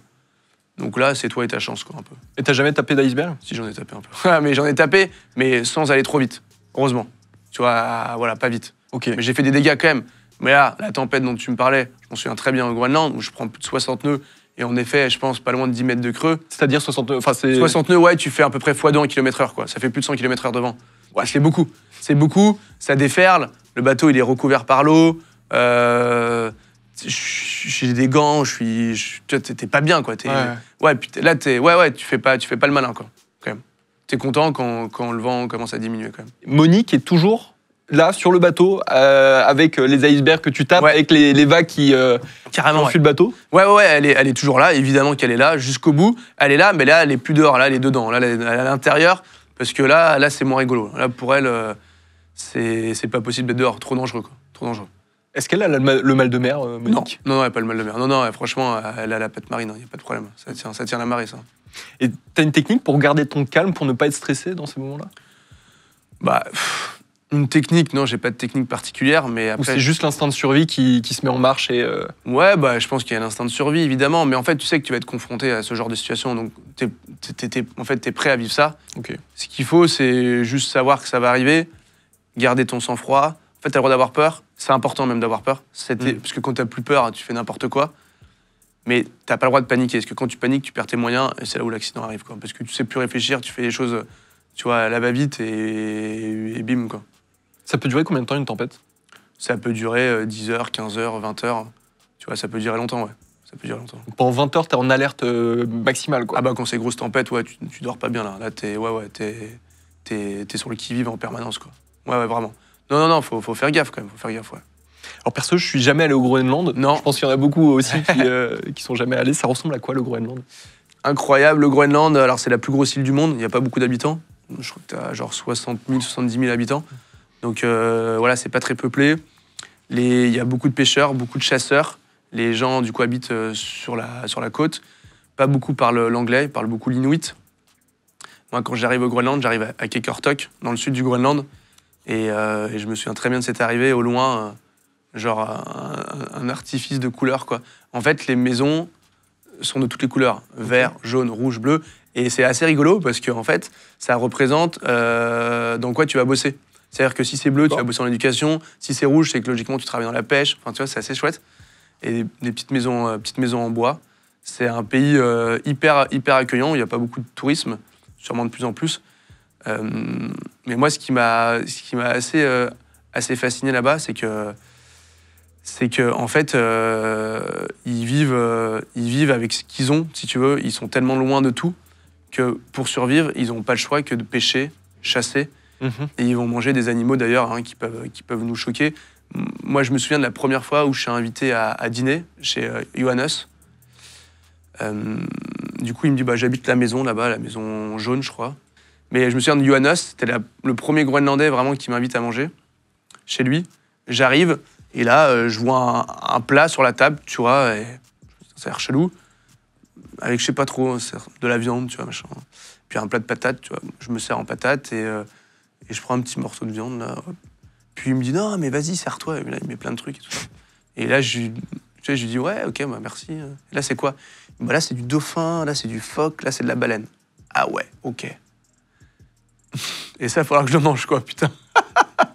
Ça te dérangeait de les manger? Ah bah ouais, t'as pas envie de bouffer ça, ouais. T'as pas envie de bouffer ça, mais tu vois, t'as pas envie d'être mal élevé. Et, tu vois, t'es chez eux, donc tu respectes, quoi. Voilà. Et tu vois, je commence par le dauphin. Et là, le dauphin, là, en plus, tu te fais l'image du dauphin, tu vois. Le dauphin, ça fait partie, c'est mes animaux de compagnie aussi. Ils me suivent, tu vois, partout sur les océans, quoi. Hyper gras, dégueulasse, j'ai envie de gerber, quoi. Ah ouais, horrible. Après, je prends un morceau de baleine hyper caoutchouteux, tu vois. Pas bon du tout non plus. Et après, je prends du phoque, et là, c'était comme de la viande rouge, tu vois. Un peu fort, mais c'est ce qui passait le mieux, quoi, le phoque. Et le phoque, c'est vrai qu'il bouffe énormément de phoque. Le dauphin, ils en mangent pas beaucoup. La baleine, c'est un peu leur caviar, quoi. C'est genre pour les repas de fête, souvent, tu vois. Mais après, tu vois, ils pêchent, comme je le dis, ils pêchent pour se nourrir. Oui, et ils mangent tout. Et ils mangent tout. Il y a zéro gâchis. Ça veut dire qu'ils vont manger les yeux, ils vont manger le foie. Quand ils l'ouvrent, le phoque, ils prennent le foie chaud, ils te le font bouffer comme ça, là, comme un bonbon. Et même tu l'as fait, ça? Je l'ai fait, ouais, je l'ai fait. Le truc, il fume encore. Et tu l'as... C'est bon? Ouais, non, c'est dégueu. Et c'est ce qu'ils font aussi. L'estomac. Ils prennent l'estomac, ils l'ouvrent, ils le vident. Ok? Ouais. Ils le coupent en petits morceaux, ils te le servent à l'apéro comme des curly. Oh la vache. Sauf que c'est de l'estomac de phoque, quoi. Tu vois? Faut être accroché, quoi. Ouais. Je pense qu'ils ont les intestins costauds. Mais non, mais bon, c'était... Et je me souviens aussi de la première fois où, tu vois, j'arrive au Groenland. Et là, je sais qu'au Groenland, il y a des animaux qui sont dangereux, dont des ours. Et on m'avait dit, faut que tu t'équipes, faut que tu aies une arme à feu, tout ça. Et moi, je me dis, mais moi, j'ai pas mon permis et tout, tu vois, comment je vais faire là-bas pour acheter une arme? Et en fait, c'est hyper simple. Dans chaque petit village, t'as des villes, tu vois, t'as Nuuk, Nullissat, mais la plupart, c'est vraiment des petits bleds où t'as 100, 200 habitants et t'as une boutique où tu trouves tout dedans, tout. t'arrives dans la boutique, tu prends du pain, tu prends des pommes, tu prends 2 conserves, et puis bah là, t'as des carabines. Puis bah hop, tu prends ta carabine, tu prends ce modèle-là, parce qu'il a l'air pas mal, une belle lunette et tout. Tu arrives à la caisse, tu passes tes trucs, ta carabine, allez, bon, ciao. Tu la scannes ou pas? Oui, il la scanne. Non mais c'est ouf quand même. Ouais, c'est ouf. Tu te vois aller au petit G20 à côté, là, et sortir avec une carabine, quoi. Le Franprix. Ouais, voilà. Non mais tu vois, c'est... La culture est complètement différente. Ah, mais elle a rien à voir, elle a rien à voir. Tu parles quelle langue au Groenland? Bah, il parle inuit. Et Ouais. t'arrivais à communiquer au début? Bah, au début, c'était compliqué parce qu'il y en a très peu qui parlent anglais. Et du coup, je me souviens une des premières fois où j'arrive dans un petit village là, qui s'appelle Sakak, où je passe pas mal de temps, un petit village de Sakak. Et là, je rencontre Lukaka, un petit Groenlandais, et qui m'emmenait partout. Il était trop marrant. Il m'emmenait chez lui, puis après, il m'emmenait sur le terrain de foot à l'école, il m'emmenait à la déchetterie. Enfin, tu vois, c'était trop rigolo. Et on n'arrivait pas trop à communiquer. Et puis, du coup, il faisait des dessins, tu vois, dans la neige. Ok. Ça. Et du coup, c'était comme ça, ouais. Puis après, j'avais appris, tu vois, 2-3 mots, quoi. Bravo. Bah ouais, écoute, merci. Ouais. Ça te manque ce genre de fonctionnement de société comme ils font là-bas, un peu plus. Où ils font attention à tout, ce genre de choses comme on n'a pas en France? Je trouve que c'est les deux opposés. Ça veut dire que, contrairement à nous, tu vois, bah, pour se nourrir, c'est hyper complexe. En revanche, ils sont ultra connectés, quoi. Tu vois, ils ont les derniers téléphones, ils ont des écrans de ouf. Ouais, vraiment, quoi. Mais après, ils vivent à la dure, quoi. Tu vois, ils vivent à la dure quand tu vas... Enfin, tu vois, à Sakak, j'ai passé quand même plusieurs mois. Bah, tu vois, t'ouvres pas le robinet avec ton eau qui sort, quoi. Ça veut dire que t'as 3 points d'eau dans le village. T'arrives avec tes bidons, tu remplis ton eau, l'eau arrive tiède pour circuler dans les tuyaux pour pas qu'elle gèle. Puis après, hop, tu verses ça dans ta cuve. Du coup, t'as pas de chasse d'eau non plus. Donc en fait, tu vois, c'est... dis-toi que... En fait, ils ont des chiottes, mais en fait, c'est un sac. Tu vois, c'est un sac. Et d'ailleurs, tu passes après le mec, tu vois, il y a la fumée qui sort et tout. Ouais, c'est sympa, quoi. Et c'est assez rigolo parce qu'en fait, du coup, là-bas, il n'y a pas de police, il n'y a pas de vol. Par exemple, pour l'histoire des chiottes, t'as un mec une fois par semaine qui rentre chez toi pour ramasser les sacs. On frappe pas là-bas. Tu rentres, tu prends le sac, tu sors. Et le mec, on l'appelle le chocolatier du village, tu vois. C'est sympa. Tu vois, c'est sympa, quoi. Tu penses qu'en France, on a oublié qu'on avait ce luxe en permanence autour de nous? Bah oui, on l'oublie, ouais, parce que forcément, quand tu l'as tous les jours, on s'en rend pas compte, tu vois. Mais quand moi, je le constate, tu vois. Mais d'arriver à la maison, d'aller dans la salle de bain, ou t'ouvres le robinet, t'as de l'eau tiède, après t'as faim, t'ouvres ton frigo, bam, tu te fais ci, puis après tu vas te coucher, t'es dans un bon lit au chaud. Bah, on s'en rend pas compte, mais on est privilégié d'avoir ça, quoi. Vraiment, quoi. Et donc ensuite, tu veux continuer ton aventure, ton expédition, et tu veux aller hiverner. Oui. C'est quoi exactement? C'est se faire bloquer par la banquise. Donc, moi, l'idée, c'était d'arriver par la mer, en navigation, dans une petite baie, et puis de poser l'ancre, attendre tout simplement que le froid arrive, la mer commence à figer, et puis après, t'es piégé dans la banquise, quoi. Et ça peut durer des semaines, des mois. C'est quand même... tu veux te faire du mal ou... Écoute, moi, je pense pas à ça quand j'y vais. Je sais que ça risque de pas toujours être simple, des moments un peu plus durs, mais c'est ce que je vais chercher aussi, c'est ce que j'aime, tu vois, d'être confronté à des trucs pas toujours évidents, et puis de raconter quelque chose aussi derrière, tu vois. Et puis surtout, c'est des choses qui me font kiffer, en fait. C'est un peu un rêve, en fait, de se dire que tu vas être bloqué dans la banquise comme ça. Enfin, c'est quand même des expériences que tu peux pas vivre tous les jours. Une expérience comme ça, certainement, je la vivrai qu'une seule fois dans ma vie, tu vois. Parce qu'aujourd'hui, j'ai des enfants, je me vois pas me barrer pendant 4 mois, enfin plusieurs mois, pris dans la banquise et tout, sans moyen de communication. J'ai à préciser. C'est-à-dire que l'idée, une fois de plus... Seul, complètement, solitaire, seul, complet. Avec Monique, t'arrives dans un endroit, là, t'as pas de téléphone, t'as rien, quoi. T'as rien. Pareil, si t'as un souci de santé, tu peux pas appeler quelqu'un. J'avais pris très peu de nourriture parce que je comptais pêcher, là où je me trouvais. J'avais mon arme à feu, je pensais chasser aussi, parce que j'avais appris à chasser, à pêcher avec eux, avec les Inuits. Ils m'avaient appris à tuer un phoque, à comment l'ouvrir et tout. Moi, je me dis, je vais tuer un phoque. Pendant 2 mois, j'ai à bouffer, je vais tuer un caribou. Sauf que je me souviens très bien de ce moment où j'arrive dans ma baie et que je vois un phoque, que je sors ma carabine et que je le vise, je suis prêt à le tirer. Et là, je me dis, ah non, je peux pas le tuer, en fait. J'y arriverai pas, quoi. Et du coup, moi, j'ai rangé ma carabine, quoi. Et je me voyais pas, en fait. Je me dis, non, mais t'es qui, toi, pour faire ça, quoi? Tu vois, t'es pas chez toi, ici, donc, tu vois. Donc, si t'as pas pris de bouffe, tu vas aller pêcher du poisson, mais tu vas pas tuer un phoque, quoi. T'as mangé du poisson, du coup, pendant les 4 mois et demi, à peu près? Je devais manger du poisson, j'en ai attrapé qu'un seul, quoi. Du coup, t'as fait comment? Heureusement que Monique a pondu, pour dire qu'elle avait une grosse pression, quoi. mais donc, ouais, l'hivernage, c'était hyper compliqué. Mais si tu veux, En fait, une fois que je suis pris dans la banquise, l'idée, c'était de pêcher. Donc, je sors de mon bateau, tu marches sur la glace, tu essayes de faire un trou, tu mets ta ligne, et bah, tu essaies de... Voilà, mais sauf que ça mordait pas trop. J'ai attrapé un poisson qui me faisait penser à des poissons pierres que j'attrape en Australie. Genre, vraiment une rascasse, un poisson moche, tu vois, avec plein d'épines et tout. Et je me dis, je vais pas bouffer ça, ça pue ça. Donc je me dis, je vais le couper en morceaux, je vais m'en servir pour appâter, pêcher d'autres poissons. Et avec ça, j'ai pêché 2 oursins. En fait, j'ai pêché un poisson que j'ai pas bouffé et 2 oursins que j'ai bouffé. C'est tout ce que j'ai attrapé, quoi, tu vois. Et à la fin, en fait, le problème, c'est que tu fais 1, 2, 3, 4 trous et les températures, elles sont froides. Donc tu vas pêcher, mais au bout d'un moment, t'es un peu frigorifié, quoi. Donc moi, je m'étais fait un système, si tu vas à l'arrière de mon bateau. Donc mon bateau pris dans la glace. Donc là, hop, tu descends sur la banquise. Et là, je m'étais fait un trou sur l'arrière du bateau. Je pouvais mettre ma ligne. La ligne, elle revenait au niveau du portique. C'est une pièce à l'arrière de mon bateau, tu vois. Après, elle passait par la fenêtre. Et depuis ma couchette, allongée, je pouvais pêcher la ligne à la main. Ingénieux, mais ça n'a pas marché, mais tu vois. Mais c'était rigolo, tu vois. Mais du coup, t'as mangé quoi pendant tout ce temps? J'avais pris du riz. Heureusement, j'avais pris du riz parce qu'au début, je voulais rien prendre. Et mes potes m'ont dit, attends, mec, prends du riz quand même. Donc j'ai bouffé du riz, tout le temps. Ouais. Et donc, j'ai perdu pas mal de poids. Il fallait que je me rationne aussi parfois. Et heureusement, j'avais pratiquement un œuf par jour. Monique, elle a pondu, je crois, plus de 100 œufs, 106 œufs de mémoire. Tu vois, donc ce qui est quand même pas mal. Et problème, nuit polaire, donc 70 jours, il n'y a pas de soleil. Et le problème, c'est que là, les poules, si elles n'ont plus de lumière, elles sont déstabilisées, elles ne comprennent plus. Tu vois, parce qu'elles ont un cycle à respecter. Donc moi, je vais aller installer une petite lumière dans sa cabane. Donc, tous les matins, tu vois, j'allais allumer la lumière, je sais pas, genre à 7h, j'éteignais le soir à 20h.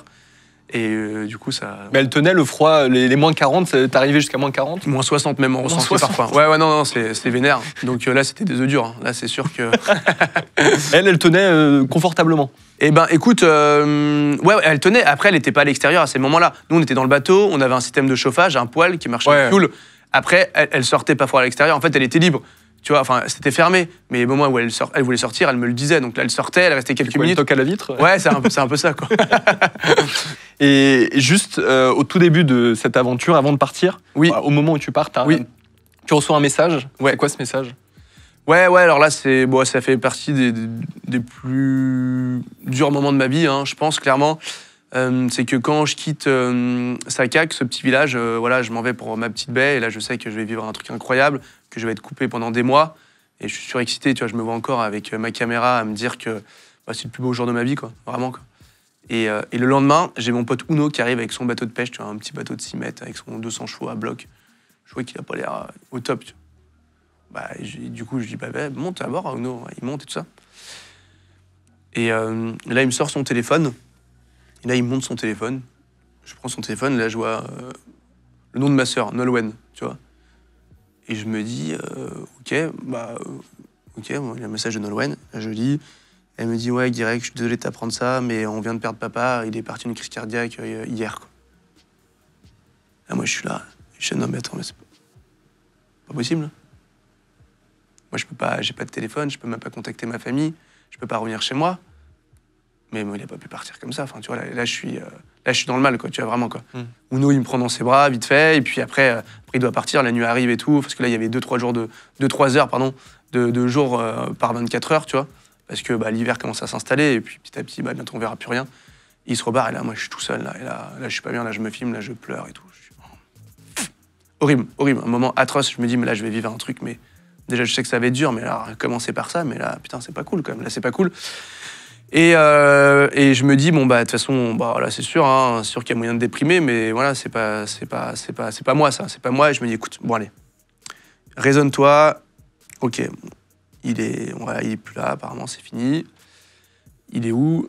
En fait, il a pas voulu te laisser tout seul. Il est proche de toi, maintenant. Enfin, voilà, tu vois, t'es obligé de trouver des trucs, tu vois, qui vont faire que tu vas tenir le coup et te rassurer, quoi. Sinon, tu deviens taré, quoi. Ça marche pas, quoi. Et mon père, tu vois, qui avait la foi, je savais qu'il était enterré tel jour, c'est horrible parce que j'avais écrit un mot, il n'y avait personne à qui je pouvais l'envoyer, tu vois. Et donc j'ai grimpé au sommet, le sommet le plus haut qui était à côté de mon bateau, et puis je suis allé lui dire un dernier adieu, j'ai lu ce petit mot, et puis après, voilà, je suis retourné à mon bateau et j'ai continué mon aventure, mais c'est sûr que c'était dur. T'as pas voulu rentrer en France pour assister aux obsèques? Mais j'allais arriver bien après, si tu veux. Tu vois, il était enterré 2-3 jours après. Moi, le temps de revenir à la civilisation, de prendre un avion, de machin, j'arrivais au bout d'une semaine. Je me suis dit, évidemment que j'y ai pensé, tu vois. Mais je me suis dit, ok, je vais revenir au bout d'une semaine. Mais en fait, Mon père, on l'aura déjà enterré, tout le monde aura repris sa vie. Qu'est-ce que je fais en fait, tu vois? Tu vois, mais tu vois, toute ma famille, toutes mes sœurs et tout ça, elles sont mariées, ils ont leurs gamins, ils font leur vie, tu vois. Moi, je vais... Enfin, non, en fait, non. Bah non, qu'est-ce qu'il aurait voulu, mon père? C'est que je continue. Bah, je vais continuer, tu vois. Puis voilà. Bon, bah voilà, j'ai continué, quoi. Ouais.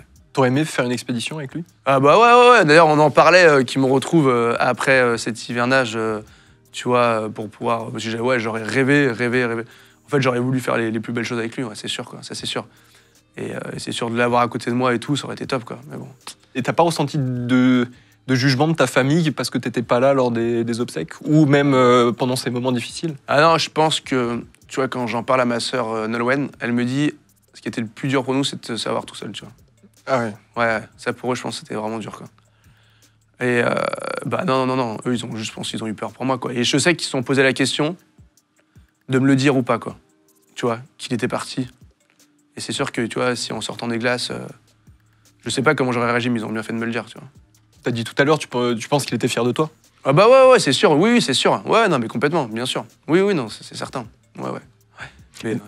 Donc au total, tu t'as passé 130 jours dans les glaces, coincé. C'est ça. T'as aimé l'expérience? Ouais, c'était fou. C'était fou, mais c'est aujourd'hui, je pense, c'était la plus belle aventure de ma vie, la plus dure aussi.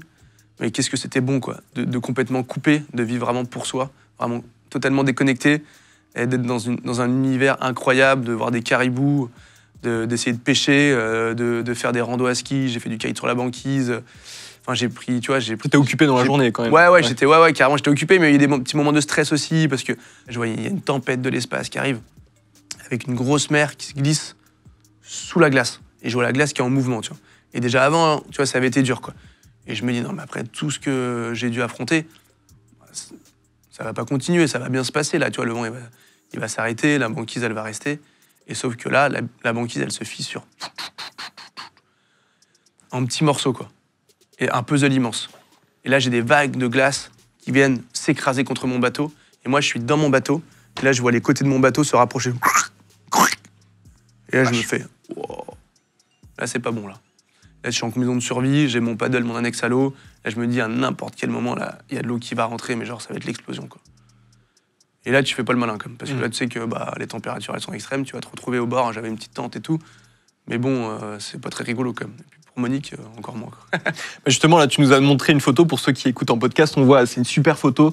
Il y a ton voilier en fond et il y a Monique qui regarde l'appareil, magnifique. Les poules se sentent à l'aise sur la banquise à ce moment-là? Bah écoute, c'est marrant, je me souviens très bien de ce moment-là. Je me vois encore allongé, tu es en train de prendre des photos et des vidéos de Monique. Et c'était rigolo parce qu'elle elle était, on va dire, entre guillemets, on parle de vent arrière à la voile quand t'as le vent qui vient des fesses, tu vois. Ouais. Et là, c'était vraiment le cas. Tu vois, elle était poussée par le vent et je la voyais marcher. Et en fait, elle n'avait pas vraiment le temps de marcher, qu'elle se faisait pousser et elle patinait, tu vois. C'était assez chouette. Mais écoute, en tout cas, elle le faisait, quoi. Elle le faisait. Après, elle restait pas hyper longtemps sur la banquise. Elle préférait quand c'était de la neige. Parce que là, c'était le début de la banquise, quoi, si tu veux. Après, t'as une neige qui arrive, puis ensuite, ça devient tout blanc, quoi.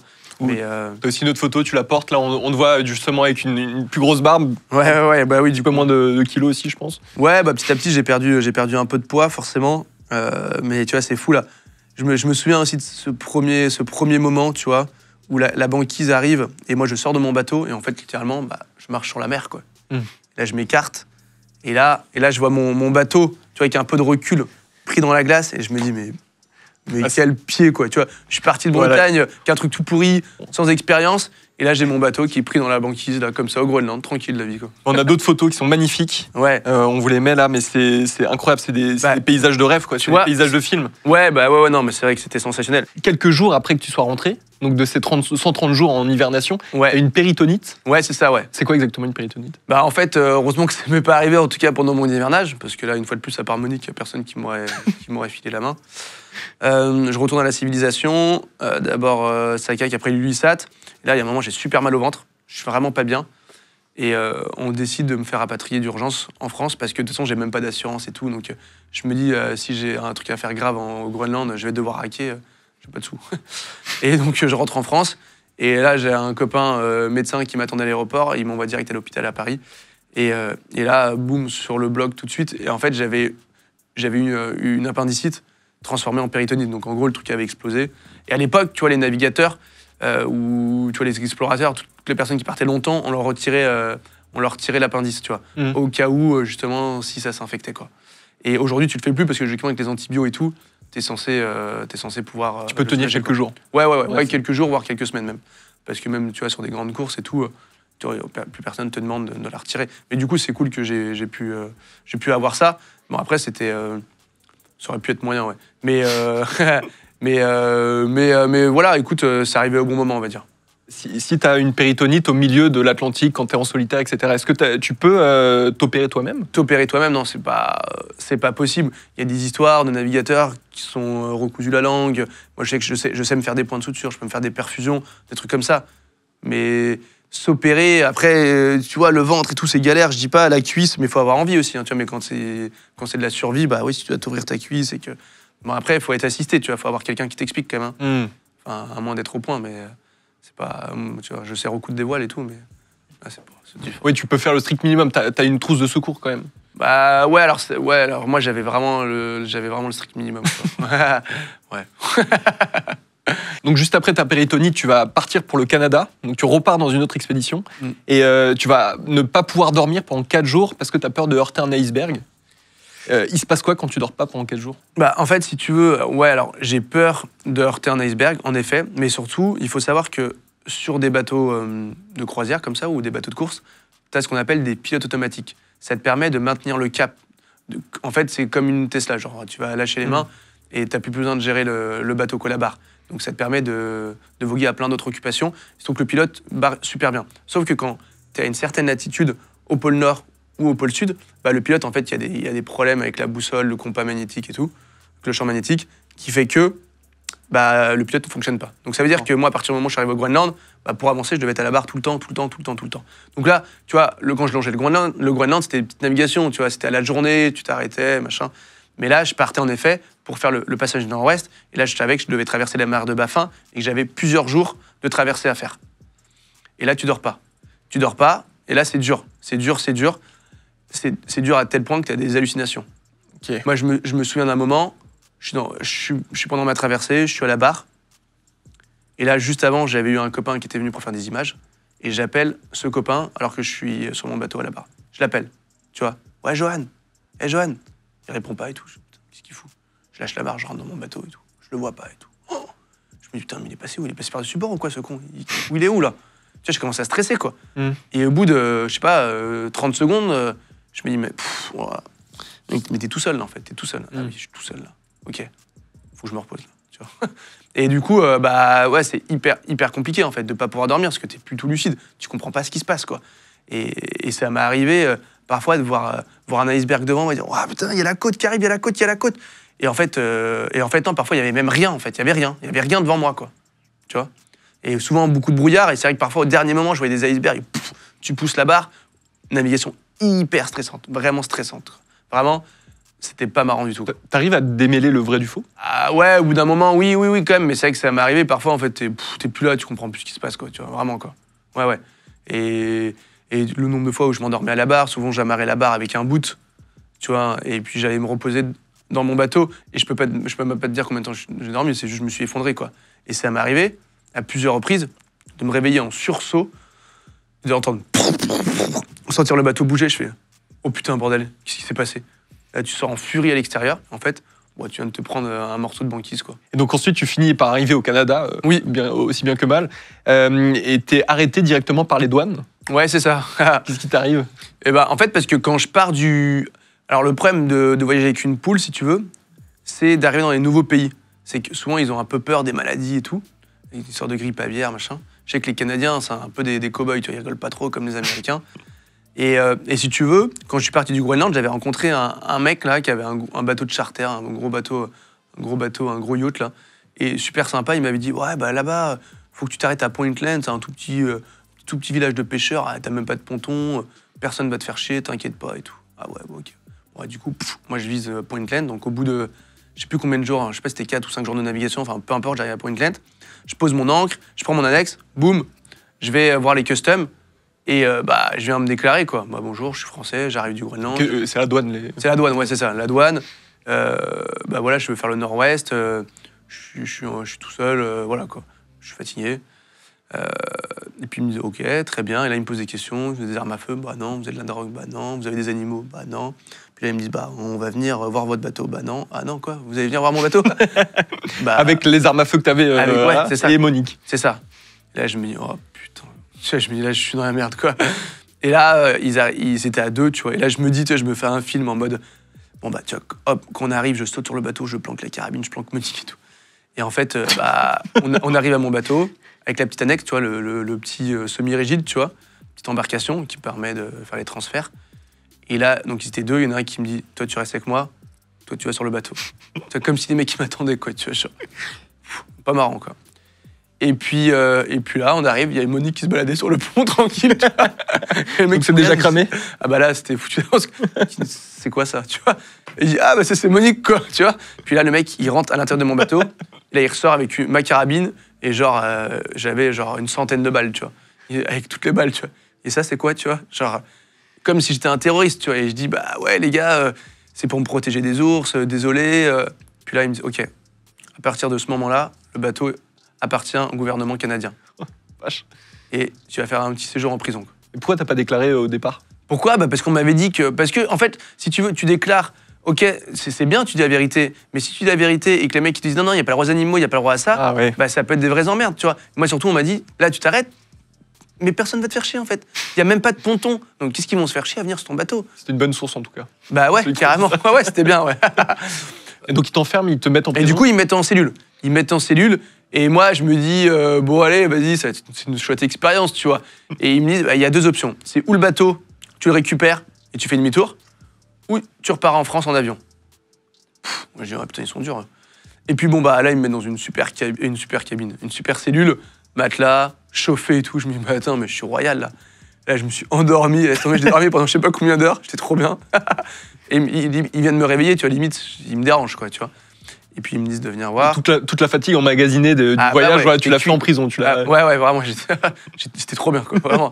J'ai vraiment aussi bien dormi de ma vie, quoi, qu'en prison, quoi, au final. Et donc, ils m'emmènent dans des bureaux, ils me passent un mec au téléphone, qui parlait pour le coup français, tu vois, quelqu'un qui venait du Québec ou je sais pas quoi. Il échange avec moi et là je lui explique que je suis désolé, que je suis un petit breton qui fait faire de mal à personne. Je raconte un peu mon histoire et puis en même temps je vois que le mec il va sur mon site et tout, il me dit ah je suis sur ton site, c'est marrant et tout. Et je lui dis écoute je suis désolé, ils m'ont posé des questions, j'étais vraiment fatigué, j'ai répondu sans réfléchir et tout. Il me dit ok on comprend, enfin je comprends, t'inquiète pas et tout. Tu vas pouvoir récupérer ton bateau, tu vas récupérer ton arme à feu, si tu as récupéré mon arme à feu parce qu'on sait que c'est dangereux, tu as besoin de pouvoir te protéger. Et tu vas pouvoir continuer.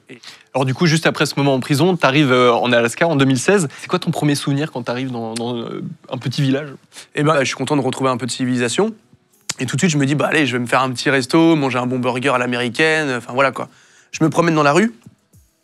Et là, je vois, il y a des petites pancartes, tu vois, comme tu peux voir ici à Paris, genre on a perdu un chat, quoi. Tu vois, appelez-moi.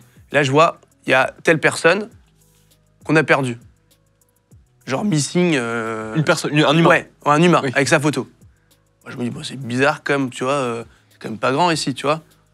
Et là, je croise un mec, je lui dis, bah, c'est quoi, enfin, c'est quoi cette histoire?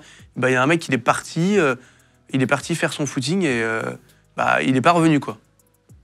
Ok, d'accord, ok. Bon, moi, je fais mes trucs et tout. Le lendemain ou 2 jours après, je vois quelqu'un retirer des pancartes, tu vois, enfin, ces pancartes, ces affiches-là. Là, je vais voir le mec, je dis « Ah, mais c'est cool et tout, vous l'avez retrouvé et tout ?» Il me dit « Bah, on a retrouvé la colonne vertébrale. » Je dis « Mais comment ça ?» Il s'est fait bouffer par un grizzly, quoi. Ah, ok. D'accord, ok, sympa, quoi. Belle ambiance. Ouais, belle ambiance, quoi. Et en fait là-bas, t'as des accidents tout le temps, en fait. Tu vois, parce que l'ours polaire, lui, est censé être gentil. Mais le grizzly... Bah, en fait, ça dépend, mais oui, logiquement, ça le fait, quoi. Okay. Mais le grizzly, il est vénère, quoi. Il est vénère, et puis il y a eu plein d'histoires là-bas, quoi, de plein de trucs. T'avais ta carabine avec toi? Non, bah non, justement, ma carabine, vu les histoires que j'avais eues au Canada, tu vois, avec ma carabine, ma poule et tout, je me suis dit, les ricains, ça va être la même. Bon, la poule, enfin, j'ai Monique, je la garde, mais la carabine, il vaut mieux que je m'en sépare. Et du coup, je m'étais arrêté dans un village juste avant d'arriver en Alaska, donc dans l'Arctique, dans le nord, là. Et j'arrive, je me vois encore faire du gasoil, et là, je rencontre un mec, je lui dis, écoute, j'ai une carabine à vendre. Et c'était un soir, moi, je repartais dans la foulée. Et là, il me dit, bah ouais, on va aller voir telle personne, machin. Et puis, on va voir les mecs, ouais, on est intéressé pour te l'acheter et tout. Mais bon, faut qu'on aille à la banque ou je sais pas quoi, elle est fermée. Et on pourrait aller que demain. Et moi, je dis, bah non, mais moi, je dois partir maintenant. Et là, le mec me sort, il me dit, écoute, le seul mec qui peut t'acheter ta carabine, c'est cette personne-là parce que bah, lui, il a plein de cash parce que c'est le dealer du village. Donc, ah bon, ah ok, d'accord. Donc, il m'emmène là-bas. Quand j'arrive chez lui, le mec me dit ouais, carrément, écoute, je suis chaud de prendre ta carabine. Et il me propose de faire du troc. Il me dit écoute, tu veux, je te file de l'herbe. Tu vois? Je dis non, mais j'en fais quoi ça? Il me dit bah, tu pars dans l'Alaska, tu vas pouvoir la vendre super cher et tout. Je fais non, mais t'as pas compris que moi, je me débarrasse de ma carabine pour m'éviter des problèmes. Si tu m'enfiles de la drogue, ça va pas le faire, mec, quoi, tu vois. C'est encore moins bien pour les C'est encore moins bien, quoi. Et du coup, je dis, non, moi, je veux de l'argent, quoi. Et puis, il me dit, ok, ça marche, on s'entend sur un prix. Et puis, il me file ses sous, et puis voilà, je pars, quoi. Et t'as vu d'autres animaux dans le Grand Nord, là-bas? J'ai vu des loups, j'ai vu des belugas, j'ai vu des narvals, j'ai eu des ours polaires, s'il te plaît, qui nageaient à côté de mon bateau. Enfin, là, tu navigues. C'est énorme, un ours polaire. Ah ouais, ça peut être énorme. Ça peut faire 3 mètres, 3,50 m de haut. Ça peut faire des centaines de kilos. Ouais, c'est des petits monstres, quoi. Et ils voulaient pas manger Monique?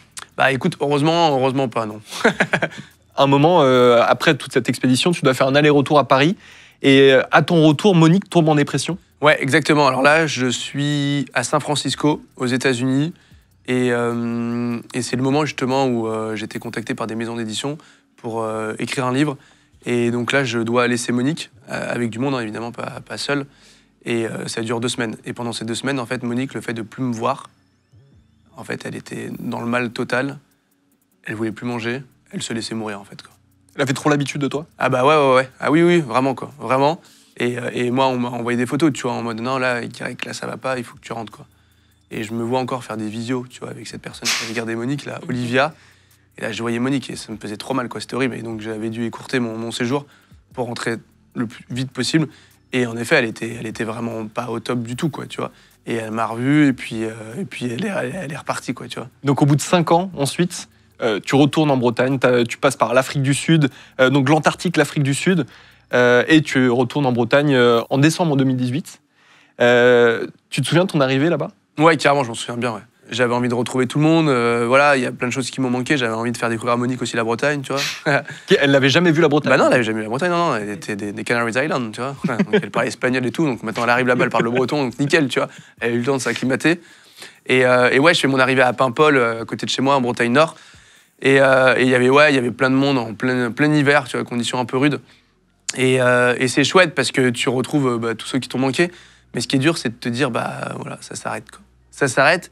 Et j'avais pas de projet précis pour après. Je savais que j'avais envie de repartir. Mais comment, où, quand, je savais pas, quoi. Après, voilà, j'ai eu la chance de pouvoir écrire plusieurs bouquins. Toi, tu parlais de mon bouquin avec Monique. Toi, que ce livre, il a été traduit dans plusieurs langues. Et là, il vient de sortir en Chine. J'ai reçu l'exemplaire là, il y a quelques jours. Genre en chinois, ça m'a fait trop marrer, quoi. Tu vois. Incroyable. Ouais, trop rigolo. Le monde selon Guirec et Monique. On en parle beaucoup, mais il y a beaucoup d'anecdotes qu'on ne cite pas non plus, qui sont hyper intéressantes. C'est quoi la chose qui t'a le plus manqué, la chose bretonne qui t'a le plus manqué pendant ton voyage de 5 ans? Bah moi, c'est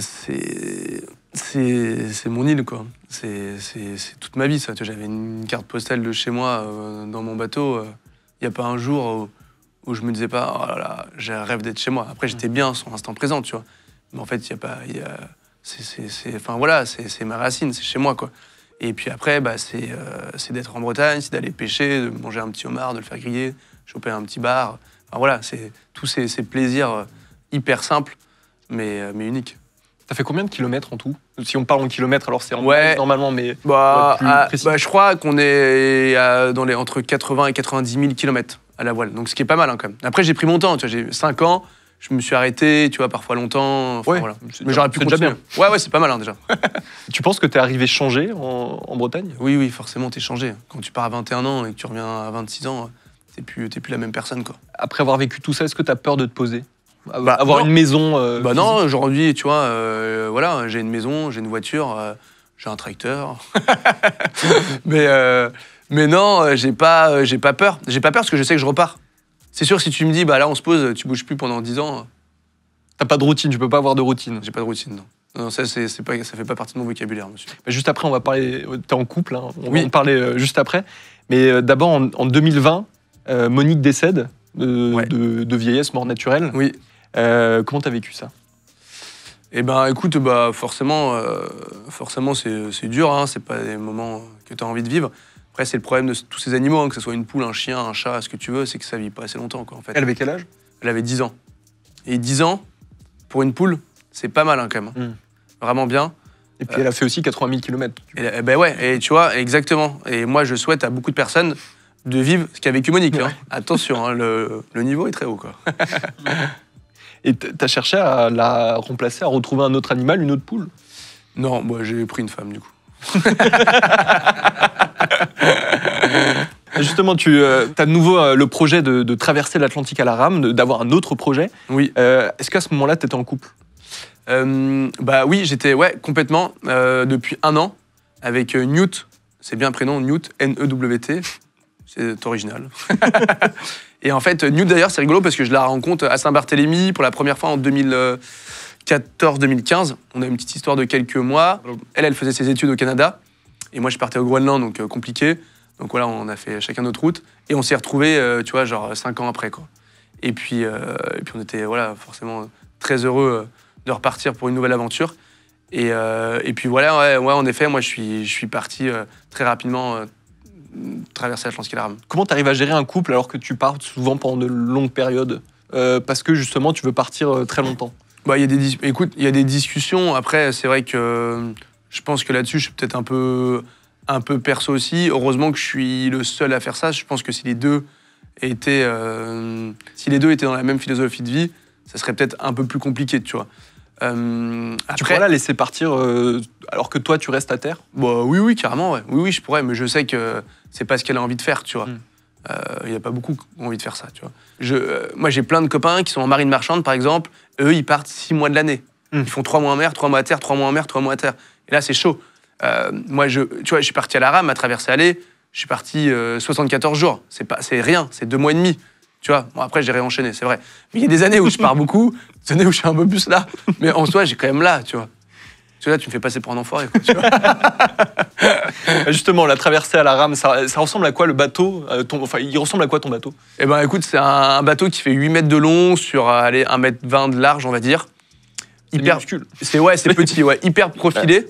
Et après, tu as une partie habitation à l'arrière où tu peux rentrer pour dormir, te faire à manger, te mettre à l'abri. D'accord. Après, tu es allongé, assis, mais tu peux pas te mettre debout.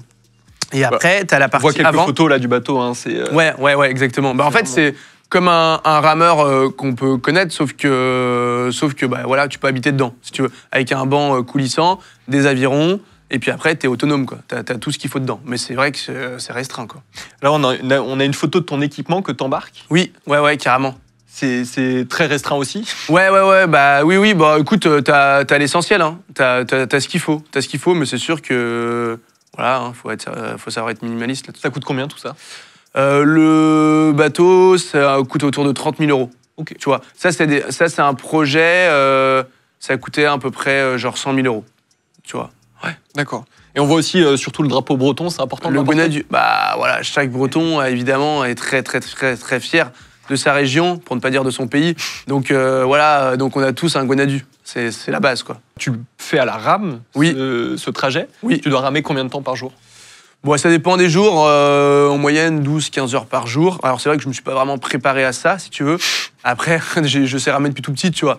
C'est juste que j'ai jamais ramé autant non-stop. 15 heures par jour. Ouais, c'est beaucoup, ouais. Ouais, c'est beaucoup. Mais au début, je fais pas direct, toi. Au début, tu fais peut-être 6 heures, et puis après 7 heures. 6 heures par jour. Ouais, mais ça se fait, en fait. Ça se fait bien. Tu vois. Ouais. Je fais pas 6 heures de rameur dans la journée. Ouais. Et même encore moins cumulé tous les jours. Non, mais bien sûr. Mais après, à un moment, si ton objectif, c'est de traverser un océan, bah, faut se motiver un peu, quoi. Sinon là, t'es pas prêt de revoir ta copine pendant un bout de temps, quoi. Tu vois. T'as pas de contracture musculaire, de crampes, de...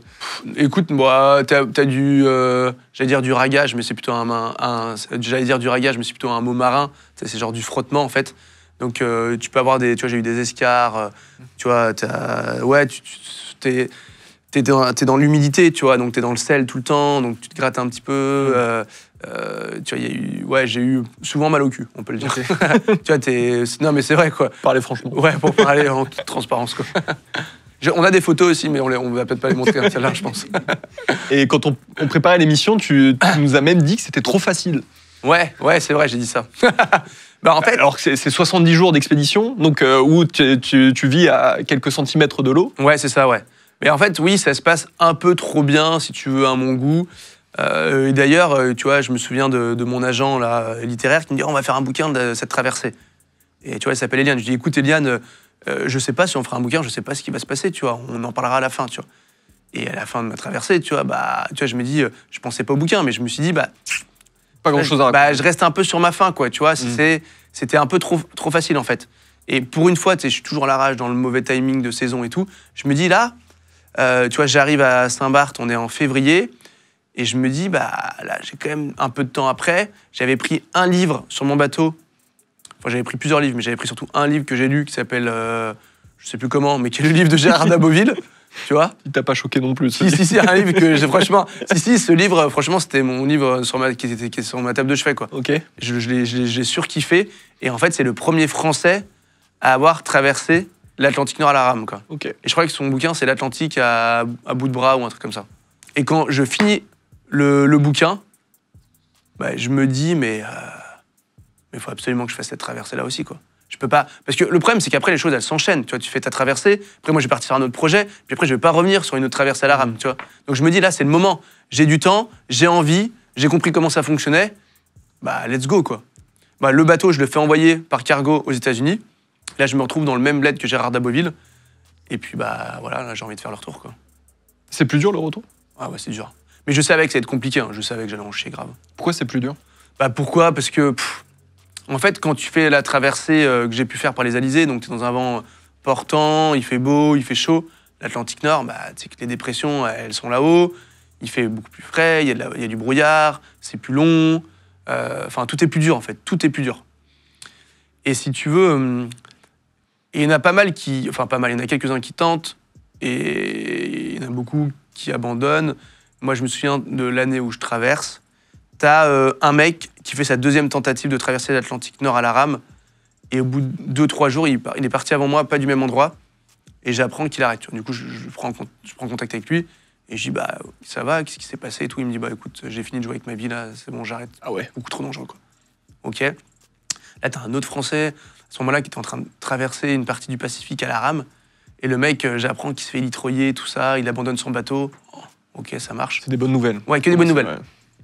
Là, j'avais un magazine, qui est un magazine spécialisé dans la voile, qui est un magazine qui s'appelle Voile et Voilier, d'accord? Voilà, j'ouvre le magazine avant de partir et tout. Il y avait un article d'un mec un Allemand, qui partait de Cape Cod, là où j'étais, avec un tout petit bateau. Il partait de Cape Cod, sauf que, pour l'Europe, il est jamais arrivé, le mec. Ok. Premier journaliste qui m'interviewe aux États-Unis à Cape Cod, quelques jours avant ma traversée. Le mec, on se pose, il est en face de moi. Il commence par me dire, je sais pas si je devrais te le dire, mais la dernière personne que j'ai interviewée, qui partait faire la même chose que toi, on l'a jamais retrouvée. Ok, sympa, merci. Que du positif, là. Ouais, là, je me dis, c'est pas bon tout ça. C'est lourd. Ouais, c'est lourd, c'est lourd. Donc je sais que ça va être dur, mais j'ai envie d'y aller. J'ai envie d'y aller, mais je sais pas, je le sens pas très bien quand même, tu vois. Ouais. Je me vois me filmer là on est en plein montage là, de mon film sur ma traversée de l'Atlantique Nord à la rame. Et je vois cette séquence où je suis sur le ponton, je suis en train de marcher vers mon rameur. C'est la première fois que je parle comme ça en fait. Tu vois, je suis en train de dire, voilà, je quitte le ponton, je vais embarquer sur mon bateau. Gros a priori. J'ai les larmes aux yeux en fait. Ah ouais. Tu vois, j'ai pas des larmes, mais tu vois que j'ai les yeux qui brillent, tu vois que je suis pas bien, je vois ma voix, je me connais par cœur quoi. Et c'est pas moi quoi.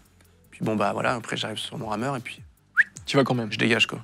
Oui, j'y vais, mais bien sûr que j'y vais. J'avais envie de partir, j'avais qu'une envie, c'est d'y aller. Mais je sais pas ce qui allait se passer, mais je savais que c'est dur. Je le sentais en fait, tu vois, parfois tu peux te tromper, mais... Et ta copine était au courant que tu faisais le retour? Ouais, bien sûr. Oui, elle était au courant quand même, je l'avais prévenu. ouais, elle était au courant. Et d'ailleurs, c'est assez rigolo parce que Alice, qui est une super amie qui bosse avec moi depuis 2018, qui gère tous mes projets, avant elle était toute seule, maintenant on est une petite dizaine à bosser. Alice, j'ai échangé avec elle pendant ma traversée Atlantique Nord à la rame. Et je dis à Alice, écoute, je réfléchis peut-être à faire la traversée de l'Atlantique Nord. Tu peux te renseigner pour des conteneurs, pour envoyer le bateau, machin, mais ça reste entre nous. Et à ce moment-là, tu vois, Newt gérait un peu, tu vois, je checkais mes emails et tout. Elle me dit, mais c'est quoi cette histoire de conteneurs, machin?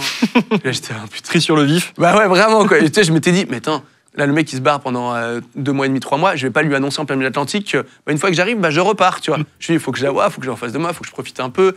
Et que je lui glisse le truc, tu vois, gentiment, intelligemment, quoi. Sauf que, Bah, tout de suite, elle comprend. Elle me dit, non, mais Gary, explique-moi, là, je te connais. C'est quoi cette histoire? Et donc, je l'appelle, tu vois, je dis, non, mais tu vois, on se renseigne, mais ça va pas être la bonne saison. Ça va, voilà. Et puis, tu vois, elle me dit, écoute, c'est bon, arrête. Si tu sens que tu dois le faire, fais-le, quoi. Et j'ai dit. En plus, elle était enceinte à ce moment-là. Ouais, elle était enceinte, ouais. C'était pas prévu, ça. Et elle est tombée enceinte entre les 2 traversées, ouais. Et sauf que, bah, moi, j'étais pas encore parti, mais le truc était lancé. Après, dans le timing, j'arrivais avant qu'elle accouche et tout, il n'y a pas de souci. Mais c'est juste que, oui, c'est sûr que. Mais après, tu vois, la traversée elle s'est bien passée, on communiquait tous les jours, enfin voilà, tu vois, le retour, ok, c'est le plus dur, mais j'allais pouvoir la contacter tous les jours, la rassurer, enfin voilà. Tu vois, c'est juste que, bah, c'est juste, ouais, après, c'est mon métier aussi, tu vois, de passer du temps sur l'eau. Tu penses que tu préfères l'aventure à la vie de couple? Bah non, mais la vie de couple est une aventure. Hein. Bonne réponse aussi. Bah non, mais c'est, en fait, moi j'ai besoin des deux pour mon équilibre de vie. Et je pense pour éviter une routine, bah, tu vois, c'est génial de pouvoir partir comme ça et de revenir et de créer un petit manque, en fait. C'est trop chouette. Et t'as jamais eu peur qu'elle te dise c'est moi ou tes voyages? Bah, non. Elle l'a déjà dit? Non, mais parfois, tu vois, je sens qu'elle me dit, tu vois, bah, ça serait cool que tu me demandes un peu plus mon avis, tu vois. Je fais, ouais, ben oui, je suis d'accord, t'as raison. Et c'est vrai que parfois je peux être un petit peu, peut-être un petit peu trop perso, tu vois, mais après, enfin voilà, aujourd'hui, tu vois, elle est architecte, elle est à la base, architecte bâtiment, mais on bosse ensemble, elle est hyper investie, elle est à fond, tu vois. Donc après, enfin voilà, c'est notre équilibre de vie, ça se passe super bien, tu vois, il y a pas de problème, quoi, vraiment, il y a pas de sujet là-dessus, quoi. Ouais. Et du coup, pendant le retour, à un moment, t'es pris dans une tempête tropicale, ouais, et ton bateau va se retourner. Ouais. Donc le bateau qui est quand même très petit. Oui. Qu'est-ce qui va se passer à ce moment-là? Bah parce que, si tu veux, le bateau est étudié pour pouvoir se mettre à l'envers. Après, tu as un système d'airbag, tu vois, comme une voiture, sauf que c'est à toi de le faire. C'est-à-dire que tu es à l'envers, tu viens pomper, tu gonfles ton airbag, ou sur tribord ou bâbord, gauche ou droite, ton bateau vient prendre de la gîte à l'envers, et toi, avec le poids de ton corps, tu arrives à redresser le bateau. Ok. Et hop, tu te remets à l'endroit. Ça m'était déjà arrivé, ça fonctionne, pas de problème. Je quitte les États-Unis, je rame 1 semaine, 2 semaines, conditions pourries, enfin compliquées. J'arrive dans le Gulf Stream, courant qui va me porter. Enfin, je vais pouvoir respirer, me reposer un peu. Et sauf que je sais que j'ai une tempête tropicale qui va me passer dessus. Ok, bon, bah, j'ai une tempête tropicale, ça marche. Le vent commence à monter. Je me dis, hop, j'arrête de ramer, je range mes avirons, je me mets à l'intérieur de mon bateau, à l'abri, je vais attendre que la tempête passe. Sauf que là, dans mon bateau, genre, c'est la canicule. Donc, à savoir que j'ai toujours un petit hublot ouvert, évidemment, pour respirer. Parce que le bateau, sinon, si tout est fermé, tellement hermétique, au bout de 15-20 minutes, bah, t'as plus d'air du tout, quoi, c'est fini. Et si tu veux, bah, moi, j'ouvre un autre hublot au-dessus de ma tête pour faire un courant d'air. Mais j'ai la main dessus, tu vois, je me dis, si jamais il se retourne, paf, je le referme. Mais tu vois, j'ai ma tête qui peut sortir de la petite bulle, et à 360 degrés, je vois ce qui se passe. Donc là, je vois qu'il y a de la mer, mais que ça va, quoi, je vais pas me retourner. Bah, sauf qu'en fait, je me retrouve à l'envers, mais en 2-2, je comprends pas ce qui se passe. On a même la vidéo de juste après. Ouais, c'est un truc de ouf ce qui se passe, les amis. Là, je me suis retourné avec le petit hublot ouvert. J'arrivais pas à le refermer. Le bateau s'est complètement retourné. Là, j'ai de l'eau partout dans le bateau. J'ai cru que j'arrivais pas à le redresser. C'est vraiment la merde, là, les amis. Putain. C'est la merde, c'est la merde. On sent quand même un peu plus de panique, là. Ouais, c'était pas terrible, là. Là, c'était pas terrible. Parce qu'en fait, là, je devrais même pas être en face de toi, en fait, si tu vois, avec ce qui s'est passé. Ça veut dire que le bateau, il se met à l'envers. Bah, ce hublot qui est au-dessus de ma tête, il arrive en dessous. Donc là, je sens l'eau monter. Ok. Moi, tu vois, je percute vite. Tu vois, je dis, oh putain, je suis à l'envers. Ah oui, le hublot. Ok. Faut que je le ferme. J'essaie de le fermer. Sauf qu'il y a des choses qui sont aspirées par ce petit hublot. Il y a des bouts qui passent. Tu vois, des petites ficelles. J'essaie de les repousser. Pouf, elles reviennent. Impossible de le fermer. J'arrive pas. L'eau, elle continue à monter. Elle monte. Le bateau, il s'enfonce dans l'eau. Le hublot qui me sert à respirer. Là, je vois l'eau, il commence à rentrer. Oh putain, je ferme. Et au bout de, je sais pas, 40 secondes, 1 minute, j'ouvre la bouche. J'ai plus d'air, il n'y a plus rien qui rentre. C'est un effet étrange, hein, quand même. Tu vois, d'ouvrir la bouche et qu'il n'y a plus rien qui rentre dedans. C'est pas top. Et là, je me dis, ok, là, je suis en train de crever dans mon bateau, quoi. Donc là, j'ouvre la porte principale. Pas le choix, il faut que je me dégage, il faut que je sorte de là. Mais genre, le pire scénario que j'aurais pu imaginer, quoi. C'était pas possible, c'était inenvisageable, quoi. J'ouvre. L'eau, enfin bon, là, c'est le bordel, je me dégage. Là, à ce moment-là, je suis en maillot de bain, torse nu, dans l'Atlantique. Les déferlantes, je suis à cheval sur mon bateau. Là, je me dis, bah, ok, moi, super. Il n'y a pas de sécurité, t'as pas de gilet de sauvetage, donc si le bateau coule... Le bateau, il peut pas couler parce que c'est un bateau insubmersible. Et t'as toujours le compartiment à l'avant qui, lui, est resté étanche, qui est plus petit. Donc le bateau, il est enfoncé dans l'eau, mais il coule pas. Ouais. Mais le truc, c'est que, par contre, je peux pas le redresser parce qu'il est plein d'eau. Et moi, je suis à cheval et je vois mes affaires partir à droite, à gauche. Et là, je me dis, OK, c'est quoi la suite? Là, je pense à mon père, je dis, on va peut-être se retrouver bientôt, tu vois.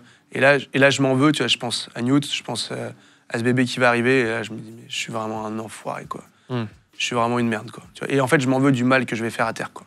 Mais vraiment, je suis pas bien de ça, quoi. Vraiment, je suis pas bien.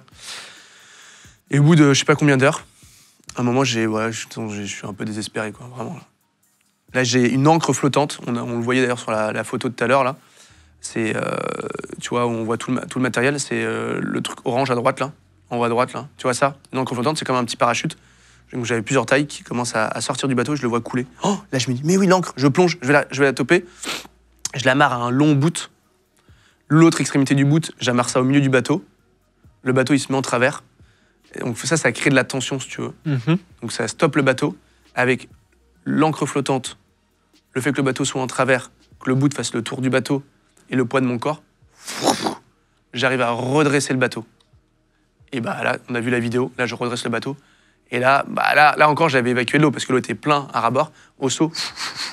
Là, je me dis, OK, là, je vais sortir mes caméras, il faut que je me filme, quoi. C'est un petit miracle, quand même. C'est c'est un miracle. Et là, mais je jure, mais je suis excité, mais je suis mais je suis épuisé.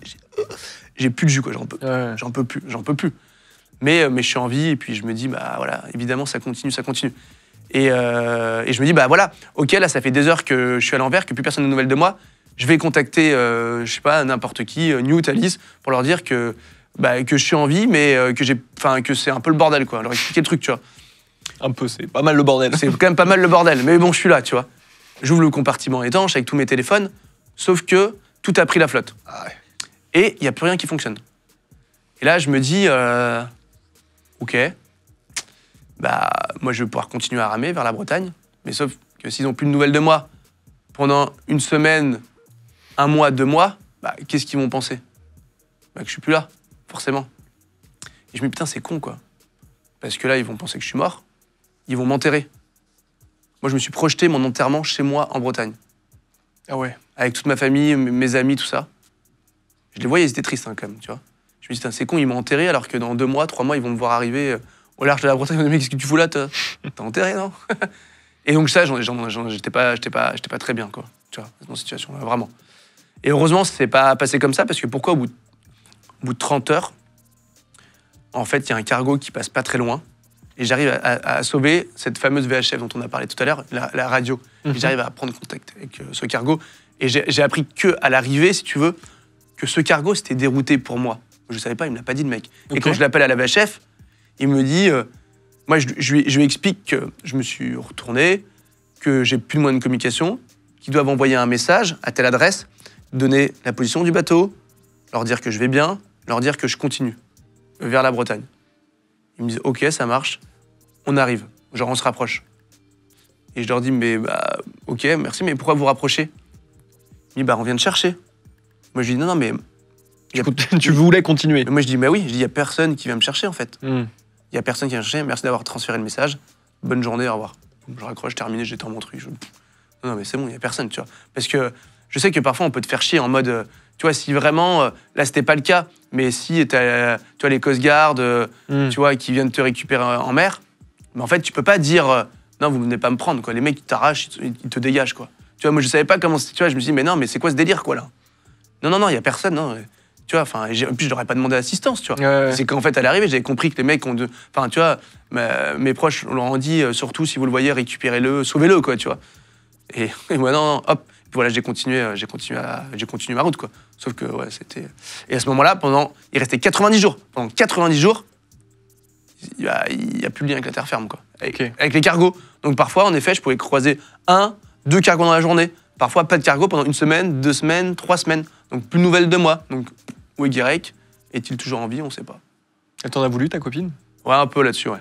Un peu? Ouais, un peu. Ouais, un peu. Ouais, non, ça a été dur pour elle, mais après, elle est hyper courageuse. C'est vraiment... c'est une battante, quoi. Elle y a toujours cru. Donc, si elle n'a pas de contact pendant 1 semaine, elle peut penser que t'es mort. Comment elle gère ça? Bah, je sais pas, écoute, comment elle gère ça, il faudrait lui poser la question, mais après, elle était bien entourée. Elle sait qui je suis, elle sait de quoi je suis capable aussi. C'est que je lâcherai jamais rien, quoi, en fait. Donc elle n'a pas douté, quoi. Donc, tu as eu le premier enfant, c'était celui-là, t'en as eu un autre depuis. Oui. Est-ce que tu fais plus attention maintenant? Parce que tu as une responsabilité, on va dire. Bah, bien sûr, je fais beaucoup plus attention. Évidemment, je repartirai pas comme j'ai pu faire auparavant. Et tu vois, quand je pars maintenant, bah, tu vois, je suis bien mieux préparé, c'est hyper carré, tu as des moyens de sauvetage. Enfin, des moyens de sauvetage, t'as pas un bateau qui me suit, tu vois. Par exemple, là, je rentre d'une course, bah, t'as tes autres concurrents qui peuvent se dérouter pour venir t'aider, t'as des vrais moyens de communication, des moyens d'appeler à l'aide. Après, ça reste dangereux, hein. Ça reste dangereux, tu vois. Est-ce que tu ferais une expédition avec eux plus tard, hein, quand ils seront un petit peu plus grands, mais est-ce que tu pourrais les emmener en expédition? Bah, carrément. C'est pas si je pourrais les emmener, c'est que je veux les emmener, en fait. Ça, c'est un projet. Dans quelques années, là, ils sont encore jeunes, tu vois, 3 ans et demi, 1 an et demi. Dans 4 ans, 5 ans, l'idée, c'est vraiment de pouvoir partir avec eux et leur faire découvrir tu vois, le Groenland, d'aller revoir mes amis, d'aller leur montrer un ours polaire, pas derrière un écran ou derrière un livre, mais en vrai, quoi, tu vois. Enfin, voilà, ça, je rêve de ça et c'est un truc que je vais faire. Ça, il n'y a pas de doute. Et comment tu finances tes explorations? C'est, bah écoute, donc j'ai la chance de pouvoir écrire des bouquins, faire des films, je fais des conférences, tout ça. Après, c'est sûr que là, tu vois, j'ai une dizaine de personnes à temps plein.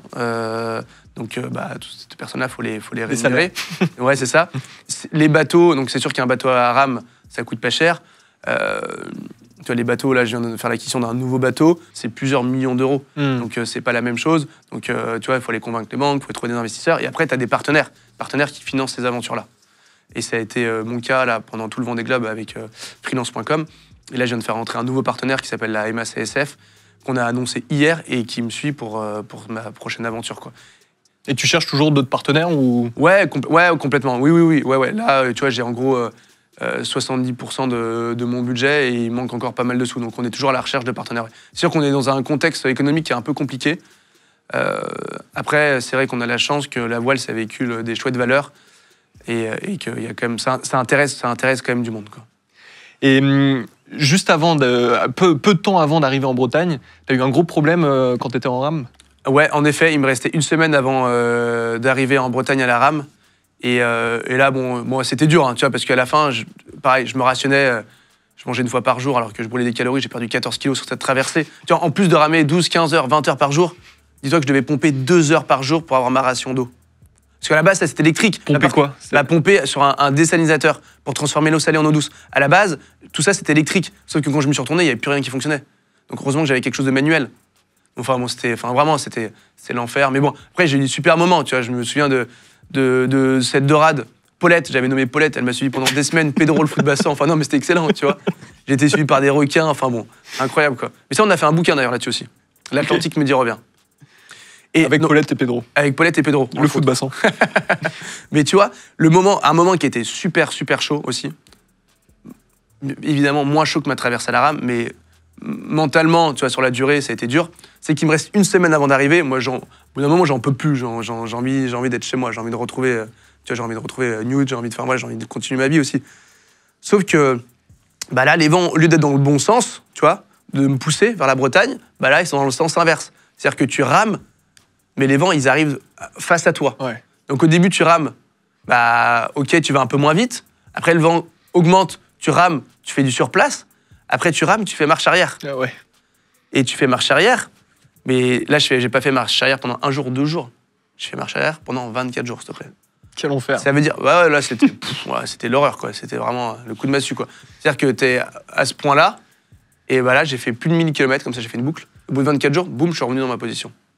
Il n'y a pas des moments où tu te dis juste ça m'emmerde d'être là? Ah bah si, tu te le dis, ouais. Tu te dis, mais bordel. 15 heures par jour, mais quel enfer. Ah ben non, mais c'est sûr qu'il y a des moments qui sont vraiment, vraiment atroces, quoi. Il y a des moments de ma vie, sur des aventures, j'aurais payé pour qu'on me sorte de là, mais payé toute ma vie, quoi. Tu vois, genre, ouais, mais vraiment, juste, stoppez-moi ça, quoi. Mais après, tu sais que ces moments compliqués, c'est des moments qui sont passagers, et qu'après, bah, tu as un super coucher de soleil, tu as une baleine qui saute, et puis là, tu te dis, ok, je comprends pourquoi je suis là. Pedro le foot bassin qui Pedro, par exemple, bah ouais, non, mais tu rigoles, mais c'est trop. En fait, là, j'étais vraiment tout seul très longtemps, donc dès que tu voyais quelque chose de vivant, bah t'avais envie de créer un lien. Moi, quand j'avais Paulette, et Paulette, je lui parlais comme à Monique. Et au début, je devais pêcher. Il y a une dorade qui te suivait. Une dorade, Paulette, elle m'a suivi pendant des semaines. Et j'avais ma ligne de pêche pour pêcher. Mais sauf que Paulette, bah, elle faisait partie de la famille. Donc moi, j'ai retiré ma ligne de pêche. Je dis, mais je peux pas l'attraper, quoi, Paulette. Je peux pas, tu vois. Et elle était là, à côté de moi, tu vois, je ramais. Même parfois, je dis, mais putain, pousse-toi. Elle me dérangeait, tu vois. Non, mais c'était excellent, quoi, tu vois. T'as eu Monique, Paulette et Pedro. Ouais, c'est ça. Ça fait une belle famille. Bah ouais, c'était l'Arche de Noé à bord. Mais une dorade, c'est quand même... Je reviens dessus. Parce que Ouais. elle te suit, elle reste avec toi. Elle restait à côté de moi. Ouais, je sais pas. Et Pedro, le foot basson, qui est Pedro, autour. Pedro, pour le coup, lui, il est resté quand même pas mal, mais parfois, il partait pendant 24 heures, je le revoyais pas, tu vois. Paulette, elle était là tout le temps, quoi. Vraiment. Jusqu'au moment où elle a disparu. Voilà. Coup dur. Ah bah là, j'ai dépression totale, quoi. Et du coup, l'année dernière, donc t'es arrivé ensuite tranquillement, Oui. on va faire des petits bonds, mais l'année dernière, t'as refait une course, t'as fait le Vendée Globe, qui est une course en solitaire. Oui. Ça se passe tous les 4 ans, c'est une course c'est hyper... Enfin, c'est une très belle course. Oui. Ouais, c'est une course... C'est une des plus importantes aussi. Complètement, c'est une course hyper engagée. Le Vendée Globe, en gros, c'est tu pars tout seul faire le tour du monde. Sans assistance, sans escale. C'est la plus belle course, la plus prestigieuse, quoi. T'as pas peur de louper des moments avec tes enfants, vu que tu pars tout le temps pendant plusieurs moments? Oui, mais après, bon, là, je pars tout le temps, mais tu vois, entre le Vendée Globe et ma traversée retour à la rame, il s'est passé 4 ans, tu vois, pratiquement. Ouais. Donc, entre-temps, j'ai fait des petits transatlantiques, je suis parti 15 jours, 3 semaines, mais pas plus. Donc là, oui, en effet, j'allais repartir pour 3 mois.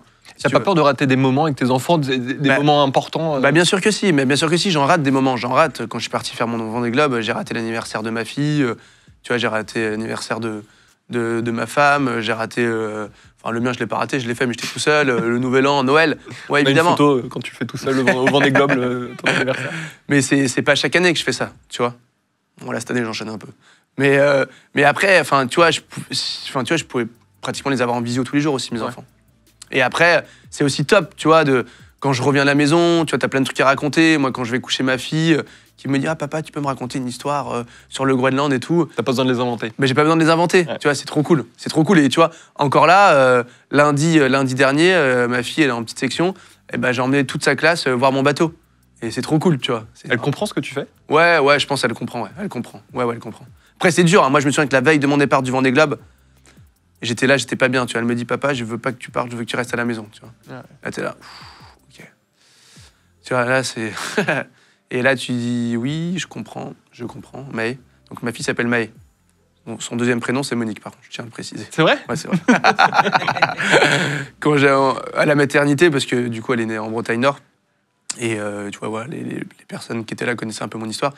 Et quand je leur ai dit que son deuxième prénom c'était Monique, ils m'ont dit bah non, vous pouvez pas faire ça. Je dis bien sûr que si, je vais le faire. Je veux pas me... C'est marrant. Enfin bon. Et donc voilà, donc ouais, c'est dur, forcément c'est dur. C'est pour ça que quand je suis là, j'essaye de profiter voilà, à fond. Après avoir fini le Vendée Globe, c'est quoi ton futur projet? Tu vas aller où ensuite? Eh ben écoute, du coup je suis rentré du Vendée Globe en février et je pars en novembre-décembre prochain pour un nouveau projet. Je pars faire le tour du monde à l'envers, dans le sens inverse du vent et des courants. Sens inverse du Vendée Globe. C'est-à-dire que quand tu arrives dans l'Atlantique Sud, au lieu de mettre le climateur à gauche et partir en Afrique, bah, tu pars à droite directement au Cap Horn. Est-ce qu'il y a un sens, il y a un courant Bah ouais, t'as des vents et courants portants en fait. Et c'est vrai que dans le sens inverse, c'est quand même un peu plus engagé. Il n'y en a pas beaucoup qui ont réussi à le faire, je crois que c'est 5 personnes max. Il y a 5 marins qui ont réussi. Il y a 5 marins, ouais c'est ça, 5 marins. Et le record du monde, il est détenu depuis plus de 20 ans. Et c'est 122 jours. Et voilà, donc l'idée c'est d'aller battre ce record sur un nouveau bateau, donc qui n'est plus un IMOCA, qui est un ultime, donc c'est une autre classe, un bateau qui fait 31 mètres de long, 21 mètres de large. Bateau immense. Moi, mon ultime, il s'appelle MACSF, c'est mon nouveau partenaire titre. Et donc voilà, donc là je vais tenter ce record, mais là c'est pareil, là le bateau on l'a récupéré il n'y a pas longtemps. Là je le mets à l'eau, tu vois, la semaine prochaine. Et ensuite, il va falloir que je navigue, quoi. Il faut que je m'entraîne, Mais je suis surexcité à l'idée de partir là-dessus. En fait, si tu veux, moi je me voyais pas repartir sur un cycle Vendée Globe. Il fallait vraiment que je change. Et là c'est vraiment une aventure. Moi j'ai plus le profil de l'aventurier que du régatier. Et partir faire le tour du monde, c'est une aventure. Mais alors, le tour du monde à l'envers, ça c'est plutôt même de l'exploration, quoi, tu vois. Donc ça va être un truc de fou, quoi. C'est pas dangereux d'essayer d'aller toujours plus loin, plus dangereux, plus compliqué? Bah écoute, plus dangereux, ouais, bah c'est sûr que là c'est un peu engagé, ouais, de partir à l'envers, mais il faut voilà, c'est un bon bateau, c'est un bateau hyper robuste, un bateau voilà marin. Après il faut juste partir dans des bonnes conditions. Tu vois, si t'es sûr de toi, sûr de ton bateau, bah let's go quoi. Après il y a des moments, bah tu sais qu'il faut lever le pied, tu sais qu'il faut être patient. Passage du Cap Horn, tu sais que c'est un passage qui peut être redoutable. Donc aussi bien tu vas te mettre en stand-by pendant 1 semaine, 2 semaines au passage du Cap Horn. Et puis après, bah, tu passes le Cap Horn et puis après ça déroule quoi. Une fois que tu as fait toutes ces expéditions, c'est quoi après, ce sera quoi? Ce sera aller dans l'espace, aller autre part? Écoute, pour l'instant, je peux pas te dire. Là, j'échange avec Thomas Pesquet en ce moment. Donc, non, je... Sait-on jamais, hein. Sait-on jamais, ouais, carrément. Et bah, moi, ça me ferait kiffer d'aller dans l'espace, hein, c'est sûr. Mais... C'est vrai? Bah, non, oui, bah, bien sûr. Bah, toi, tu demandes pour aller dans l'espace, t'as pas envie d'y aller? Si, bien sûr que bah, c'est. Voilà, tu vois. Je sais pas si tout le monde a envie d'y aller. Oui, mais c'est quand même une sacrée expérience. Mais j'y pense, c'est pas du tout ce qui est prévu. Mais moi, je suis plutôt attiré par les fonds marins, tu vois, les abysses, là. On connaît rien. En fait, on est presque allé partout. Mais dans le fond de l'océan, à 5000, 6000, 7000 mètres de profondeur, mais on connaît un pourcentage minime. Et moi, c'est sur un truc qui me ferait trop kiffer, hein, peut-être un jour je le ferai, avoir un bateau immense, sur un gros voilier d'expédition, je sais pas, à 100 mètres, d'avoir des sous-marins à bord, tu vois, des robots, et d'aller, et puis là, de faire des découvertes, tu vois, de fou, quoi. Ça me ferait marrer, quoi. Mais bon, entre-temps, j'ai envie de partir en famille, de lever un peu le pied, parce que c'est vrai que je vis à 200 à l'heure, quand même. Pour finir, c'est quoi les avantages de ton métier? Les avantages. C'est quoi ton métier déjà? Bah, mon métier, c'est marin, aventurier, tu vois. Écrivain, ça serait un peu osé. J'écris des bouquins, mais je me fais aider, tu vois. Je peux pas écrire un livre tout seul, j'ai pas les compétences, j'ai pas la patience de faire ça. C'est de kiffer la vie, en tout cas, ça c'est sûr. Et c'est quoi les inconvénients, du coup? Les inconvénients, bah, tu vois, c'est sûr, hein, c'est de louper des moments de famille, tu vois, des anniversaires, des moments où les enfants ont besoin de toi, c'est de louper des personnes qui partent, comme mon père, comme d'autres personnes. Voilà, on peut pas avoir que du plus partout, quoi. Et est-ce que tu es heureux après avoir vécu tout ça? Je suis ultra heureux. Je me sens privilégié de faire ce métier-là et de vivre des aventures comme ça. Et c'est pour ça que je pars du principe qu'on n'a pas le droit de se plaindre, quoi. Enfin, en tout cas, tu te plains pas beaucoup quand même. Hein. Bah non, je me plains. Je raconte la mort plusieurs fois quand même. Mais voilà, mais je raconte les difficultés si tu veux. Mais en fait, tu vois, à la fin, par exemple, d'un Vendée Globe, tu vois, le Vendée Globe, par exemple, après le passage du Cap Horn, tu vois, je fais tomber une voile dans l'eau, je dois plonger dans une eau à 4 degrés. Enfin, tu vois, c'est l'enfer, quoi. Tu te dis, mais bordel, quoi. Et en fait, à la fin de chacune de ces aventures, bah ouais, t'as eu beaucoup de moments compliqués, mais en fait, ceux-là, mais tu les mets de côté. Tu retiens que les moments forts, si tu veux. Et après, heureusement qu'il se passe des choses un peu comme ça, tu vois. Sinon, qu'est-ce qu'on va raconter? Justement, l'aventure du Vendée Globe, mon tour du monde en 80 jours, tu l'as écrit, tu racontes tout ton Vendée Globe cette année. Et ton autre livre, du coup, Le Monde selon Guirec et Monique, oui, où tu racontes toutes tes anecdotes qu'on a vues aujourd'hui et bien d'autres. En tout cas, merci beaucoup, Guirec. Yes, bah merci à toi. C'était un plaisir. Et merci à tous d'avoir écouté cette émission, d'être de plus en plus nombreux. On sort 3 émissions par semaine, le mercredi, le vendredi et le dimanche. Et un petit bonus le mardi matin à 11h, le Legend Story, où il n'y a qu'une personne qui raconte son histoire devant la caméra. Et on se retrouve bientôt pour une prochaine émission.